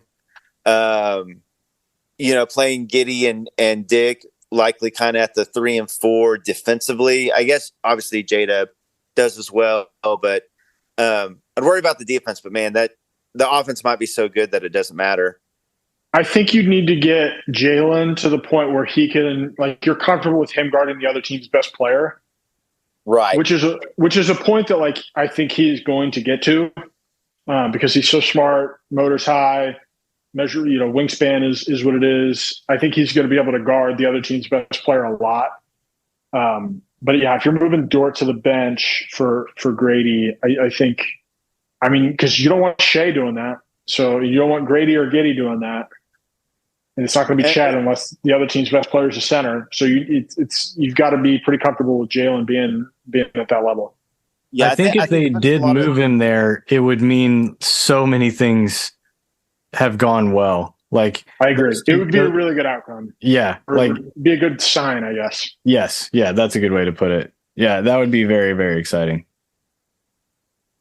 Like Jalen is maybe an all-star next year in this scenario. They've ruled out J-Dub for Summer League, right? I mean, yeah, I'd say so. I don't think officially, but yeah, I don't see any way where J-Dub plays Summer League. That'd be wild. Imagine if I had told you on draft night last year that Jalen Williams will, like, he's like certified not allowed to go to Summer League, but Chet will be. Yeah. Well, that would have been a very depressing thought, actually. No doubt. And also the fact that, like, here's the nicer version of that thought is that, like, Josh Giddey was allowed to go to Summer League. So like, Jalen's rookie year was that much better than Josh Giddey's. And Giddey had a good rookie year. He did. He's so young. And I think they wanted, he just wanted to play. And he was still so young that it made sense. I'll tell you what, Summer League's going to be exciting because obviously Chet will be the biggest thing. But I'm excited to see Ousmane Dieng, a year in the summer. And then whoever the Thunder end up picking this year. So those 3 guys, Chet, Dieng, and the first round pick this year, it should be a really fun Summer League. And Trey Mann. Hey. Going to be interesting watching him for the Spurs G League team. Yeah. I said it and had to mute myself to that's I wouldn't rule out him playing. And he had a triple-double. Team still, he'll play, I bet, yeah. He's coming off of a triple-double, fellas. That was his last game. We should mention the Poku injury that was announced about an hour before we jumped on. Fracture of the humerus bone. It's an arm. Yeah, he's got an arm. Like, I googled this in this fracture when they announced it, and the first thing that came up was usually caused by traumas like car accidents. Yeah, it's Like, usually what- like a steering wheel situation. What were they doing at practice? Like Well, that. he broke his leg last year, going for a rebound or whatever he was doing. I mean, Yeah. It can happen. Yeah. Tough news for Poku at like a really awful time. It's a big summer for him, and that's a bummer in a lot of ways. It's good that he, was in Oklahoma City, working out, I guess. Like, you'd rather him be there than back home for the off season. But yeah, man, like, it's like we've been talking for a couple hours now, or almost. I'm not sure how relevant this is to the Thunder's future. It's just kind of where we're at with Poku. Like, it's sad. I think we're all rooting for him. It's a good story. Would love to see him take the leap. He was such a good shooter for the first 20 games last year. It was pretty interesting. But like, he's getting passed up. He's about to get passed up, I think, in a very real way. Well, the roster crunch is coming, and when you start going down the list, you got the core four and Dort. That's 5. You got Joe and Kenrich are going to play off the bench for sure. That's 7. Then you got a first round pick this year. That's 8. Then you got Jang. That's 9. You've already got 9 players right there. Jalen Williams. Yeah. Jay Will. Jay Will is 10. Micic, that's 11. All the overbetters, cash your tickets. 2 hours before a mention. I cannot believe it. I thought for sure when we were talking about the Dallas pick, all these different trade up scenarios, I can't believe you didn't unload with Micic. But yes, Brandon, by all means, the floor is yours. Anything about Micic that you'd like to present? I do. Okay, I know the whole fool me once, shame on you. Fool me twice, fool me 7 times, Micic, shame on me. I get that, but I will say, if he was ever going to do it, it would be this summer, because he did get NBA representation as far as an agent goes, which is big. I mean, that is a big deal. And the Thunder, like, if he was possibly going to play with the Thunder, the fact that they're a play-in team now. And look, obviously, really competitive. I think it's still most likely that he would be used as a trade asset. There is rumors that there were like 5 teams interested in trading for him last year. I remember it was like the Bulls, the Nuggets. I can't remember who else, but there's a handful of teams. Look, he's the best non-prospect player not playing in the NBA right now. Like when by most analyst of international basketball, he's older. Obviously, he just turned 29, but you still got a few years left. He'll help somebody. He does have some value. How much value, I don't know, as a trade asset, but I'm just throwing it out there. I think that the move to get NBA representation as far as an agent makes me ready to be hurt again. The dialogue that you just heard from Brandon is like he does that to Wendy's drive-through employees. Like, he does. This is what he does. It's like ready to roll at all times. I have a lot of respect for it. Low key, he does. First of all, he doesn't exist. Like, he's not a real person. So I just want to get that out there. But like, he would fit really well on this Thunder team. Like, he would. He does a lot of things well. Like, as a, as well as a not actual human can do. I do think he does a lot of things that fit on this team. He really does. He's a great passer, which the Thunder love. He's a great shooter. Obviously a creator, creates for others, and he's a point guard, but he's 6'5", and he's got some meat to him too. Like, he's not a skinny 6'5", and he plays physical, and he's a winner, and he's clutch, and all those things. Like, he is kind of like a hero, for his team right now. He's won an MVP. He's won two finals MVPs in EuroLeague. Let's just throw this out. If the bench consisted of Micic, Kenrich, and Joe already, that's a really good makings of a bench. And if Dort eventually goes to the bench, that's a pretty wild bench. Well, you can already throw Jang as like the fourth name with those bench guys too. Yes, and Jang. So it could be a lot of fun. Is all I'm saying. Like if he were to come here and be like the Thunder's, they don't have a guy right now that's the point guard off the bench. Now, I think a lot of that they don't necessarily need one like most teams do because they have three legit ball handlers and creators and SGA, Giddey, and J-Dub, and they can just stagger those guys, which is a really nice thing to have. So it's not essential that you have one, but it'd be nice to have another one to lead the bench unit if they wanted to. That'd be a really nice luxury. Yeah, I don't know. I don't want to say that I'm out, but like, I don't think it's going to happen. I'm kind of with Ryan. We're like, I don't like. Here's the thing. He's been on the record as. He's had. First off, he's had a million opportunities to come to the NBA.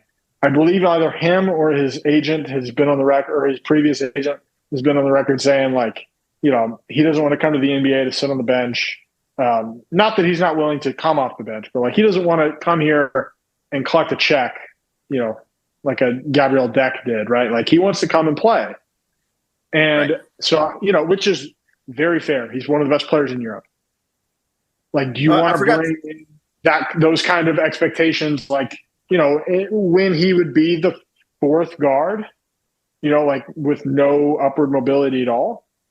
Like, I don't know that it's the great fit. I am very interested or intrigued in him as a trade asset, however. Right. But I think he's over the Thunder. Yeah, and I think that's the most likely scenario. I think it's most because of the age. He doesn't fit the timeline, obviously. I do think he's got a few years where he could help over these next few years. The Thunder come in right away and do a lot of things that the Thunder want, like Ryan said. I think the most likely scenario is as a trade asset. The other thing I forgot to mention, though, is that's different this time than the other times. Not only is it getting, an NBA agent, but they fired his longtime coach and, they won back-to-back finals. This year, I believe they didn't even make the playoffs and they fired their head coach. So it's like a different, thing going on for him right now. So if you were going to make the leap to the NBA, I think it will be this summer. Does he have any history of playing? Like, how familiar would he be with Luka? He knows Jokic. Him and Jokic play for their international team together, and apparently that's why the Nuggets were interested. Was because Jokic is high on him. Yeah, he's Serbian. Luka is not Serbian, right? He's Slovenian. Yeah, I just mean like the league that they played in. Like, was there any overlap? Let's see. Micic plays in. Looks like EuroLeague. I guess they would have played in EuroLeague around the same time. I'm just thinking about Dallas, the 10th pick. Yeah. He would fit in Dallas because you could play Luka, Micic, and Kyrie all together. For sure, you could absolutely. I honestly, that does make some sense. The rights to Micic and 12 for 10. That actually is a pretty clean. And then maybe take on Reggie Bullock just to help him out with salary, something like that. That would actually make a lot of sense. That probably fits right around what I would guess his perceived value would be. It would be higher, obviously, if he wasn't 29. Micic in 2017-18 did play in EuroLeague, but which was, I believe, Luka's, it was his last year in EuroLeague as well. But Micic did not really have a big role yet. He only played 22 minutes a game, 7.7 points. So he's maybe not necessarily on Luka's radar at that point. But it would be a good fit nonetheless. I'm glad we were able to bring him up. I was just scanning Tankathon one more time. 3.5 steals a game for Asar. 3.1 steals Well, for a min, and here comes the well actuallys, but not nothing. 2.5 No, it's steals, 2.5 steals a game for Bilal. I'm more impressed with that than the 3 that Asar had in OTE. I would agree with that. I Especially enjoy, considering minutes. Like Bilal does not play that many minutes. he's so physical, like both with the ball and on defense. Like he is so physical as a player, and at that age, like kudos to him. I'm pumped to watch him wherever he goes. Big fan. And with his frame being 6'8" supposedly, and that 7'3" wingspan, he's still fairly skinny. Not really skinny, but he is skinny. You're right. He plays really physically, and he can put on a lot of muscle on that frame. Like, he does. I mean, he's, I've seen like comps, and obviously, I'm not saying he's going to be, but I'm just saying this is what I've read. Like the upside, the ceiling of him would be like a Mikal Bridges type. Like that's what kind of the archetype that he could be. I could see that. Yeah. Do you guys have any outlandish comps that you've been working on? I've got one. Huh. No, I want to. I think Grady Dick is like a version of Michael Porter. I think he can just be 6'8", just run around, shoot, like and make backdoor cuts from a center working out of the high post. Like I think that's I think he would have a very similar role to MPJ if he were in Oklahoma City, and I think he'd be really good at it. Yeah, I like that. I mean that would be a great. I mean, if he ends up as like Michael Porter Jr. in that all around game, that would be really, really nice. Like more than even just if he's like, even if he's only like 85% of MPJ because he's not quite as athletic and he's not quite as bouncy and not quite as maybe not quite as good of a shot maker, at least off the dribble. Like that's still a really valuable player for an offense like Oklahoma City to have. Yeah. The Ringer, speaking of comps, the Ringer's always just such good laughs. Like Jarace Walker, shades of Larry Johnson, not a bad outcome, and Carl Landry. Who? Yeah, Carl Landry. You got some strange names attached to like top 8, top 9 guys. Man,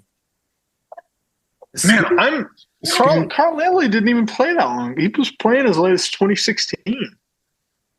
I have no memory of this person at all. Played 500 NBA games between 2008 and 2016. Yeah, I mean, I familiar with Carl Landry, just not with like how is that's like a really, really disappointing outcome for Jarace Walker. The Gen Z Kareem Abdul-Jabbar is a great one for Victor. Yeah, I like that. Fits. Do they compare? I can't remember. I know that Taylor Hendricks gets Jeremy Grant a lot, which I think is fair. It actually makes a lot of sense because all the strengths and weaknesses and things like that. Like, and that's what I think Jeremy Grant would be a perfect fit on this team. Asar Thompson getting Sean Livingston with elite athleticism is sign me up. Would be a phenomenal player. Yeah. Pre-knee injury, for sure. Anthony Black. All right. On here, Anthony Black, it says Lonzo Ball. I'm wondering if he's more like, could he just be like a version of Ricky Rubio? That's kind of the guy that I've been thinking about is Anthony Black. Whitmore's got to be just livid with the Miles Bridges stuff. Like Corey Maggette. I mean, catching strays, no pun intended for Cam. Like, that's tough. That's tough scene. Kobe Buffkin at 10 on that for KOC. Yeah, and Grady Dick at 12. That's I have tough squaring those, even on just like a general big board. Yeah. But hey, shades of Reggie Miller. Grady Dick, shades of Reggie Miller. Yeah. Shades of Reggie Miller. Would you rather have Reggie Miller or a fusion of Tyrese Maxey and Emmanuel Quickly? To be fair, it's tough. Adding a fusion of Tyrese Maxey and Quickly to this team would be nice though. Coming off the bench, saying. Would watch. Yeah. Bobby Klintman, shades of Nick Batum. That's what I'm telling you. He's 6'10" dude who can shoot. I like it. I remember that too. Usman Jane got a lot of Nick Batum last year. Leonard Miller to Paul Millsap. I prefer the Lamar Odom comp for Leonard Miller, but Paul Millsap would be good. One of my absolute favorite basketball players, Lamar Odom. He was, he would just be fantastic in this era of basketball. He'd be so good. Which is another, what a great endorsement of Leonard Miller. If that's what you think he could be, sign me up. What do you guys, Derek Lively listed 7'7" wingspan. What? 7'7". Yeah. Yeah, no, he's 7'1", 230 pounds with a 7'7" wingspan. He projects as a great rim protector, not just a good one, but a great one. And I do think that Walker Kessler having the year that he did last year and having the impact that he did last year kind of proves, and even Jalen Duren to a degree, kind of proves that there's still a place for, big-bodied, shot-blocking, rim protecting guys who can't shoot from three. But the difference is Derek Lively could, everybody's seen now that he made the 14 straight corner threes, but that's open gym. His numbers still weren't great, especially the most telling one from the free throw line, but that was even a small sample size in college. The fact that he's athletic, has a 7'7" wingspan, projects as a great rim protector and a finisher, a lob threat, with the chance at least of becoming an outside shooter, I do think, he's going to be a riser. I'll say that. He was projected most of this draft cycle to be around, 20 or so. I would not be surprised if he ends up in the lottery, whether that's, the Mavs, whether, I don't see the Thunder doing it, but I can see him as a lottery guy for sure. Every time I watch him, I like the fit. I can see the fit next to Chet, and also when Chet is sitting, it's just 12 is such an awkward spot to is that too high for what they're taking? It seems like they've just tried to find those players in the early second round, with JRE and with J Will. That's just doesn't seem like that unless you're way up at the top, in a position to get Chet. It just doesn't seem like they view those lottery picks as wanting to use something that valuable on a big. But the best. Go ahead. Sorry. I really like Lively. The more I watch him, and me, I'm a sucker for the workout shooting clip, the uncut 10 in a row. I'm the first one to just gobble that up. So I am the target audience for that. The best pitch I can make for Lively is that you need if the Thunder want to make the West Finals in the next couple of years, which I think they do, not at the expense of taking any shortcuts or anything, but I think within 2 to 3 years, that is certainly on the table. Guess who's going to be there? Nikola Jokic, right? You're going to need somebody to throw at Nikola Jokic, and it's not going to be Chet for a couple of reasons. One, just physicality, but more importantly, you don't want Chet in foul trouble. If you're getting to that point, Chet's probably the second best player on the team, maybe third if Jalen Williams really explodes. But you don't want Chet guarding Jokic that much, getting into foul trouble. You're going to need another high level defensive big who can come in and get you through a playoff series. I could see the argument for taking a guy like Lively at 12 if all the other guys that you're interested in fall off the board for that reason, because I don't think it's too early to start planning for like what are we going to do against Nikola Jokic when we get to the playoffs, because it's going to be a problem whether whatever point the Thunder get to the point where they're competing, whether it's 2 years from now or 5, 6 years, whatever it is. Like Jokic is going to be there most likely, and you're going to have a plan for him. And Lively, with that wingspan, the size, the physicality, just the defensive instincts, he seems like a prospect that could be useful in that matchup. I totally agree. Lively would be fine. But maybe the shot is real. If the shot was real, I mean, that's, you know, if teams were convinced that his shot is real, like if they've done the intel, private workouts, you know, looking into his high school, you know, all those things, and they're convinced that he can be a shooter, I mean, he's a top 10 pick easily with all the other things. I mean, that's 7'7" wingspan, rim protection, and shooting for sure. To me, the shooting at his pro day is an indication of, like, one, his work ethic, and two, his touch. Like the fact that he came in, the fact that he can do that in any sort of a setting, even 1-on-0, is a good sign for his touch. And the fact that he, you know, responded to whatever pressure comes from a pro day where you're trying to, you know, convince teams to take you in the lottery, and he was able to knock those down, like that to me just speaks to like his professionalism, his preparedness. Those are good boxes to check. I don't really buy the shooting at all, to be honest. Like, you know, maybe he gets there. We've seen bigs get there. But I mean, certainly didn't see it at Duke. I mean, he took, let's see, what did he take at Duke? He took 13 threes at Duke last year, made 2 of them. It's a cool 15%. It was a 60% at the foul line. I wish I could see numbers on like percentage of shots that he took in what area of the court. But that I don't see that data here. But it was not many shots outside the lane, I'll tell you that. Yeah, the 3-point shooting is such a small sample size; it's hard to gain anything. But the free throw shooting, you know, being so low, you would think if you know the shot was real. But that sample size is really low too, though.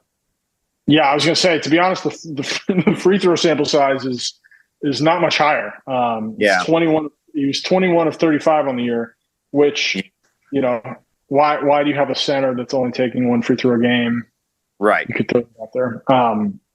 But I mean, that Duke team had, you know, that was a perimeter Duke team. You know, Kyle Filipowski did a lot of work on the perimeter.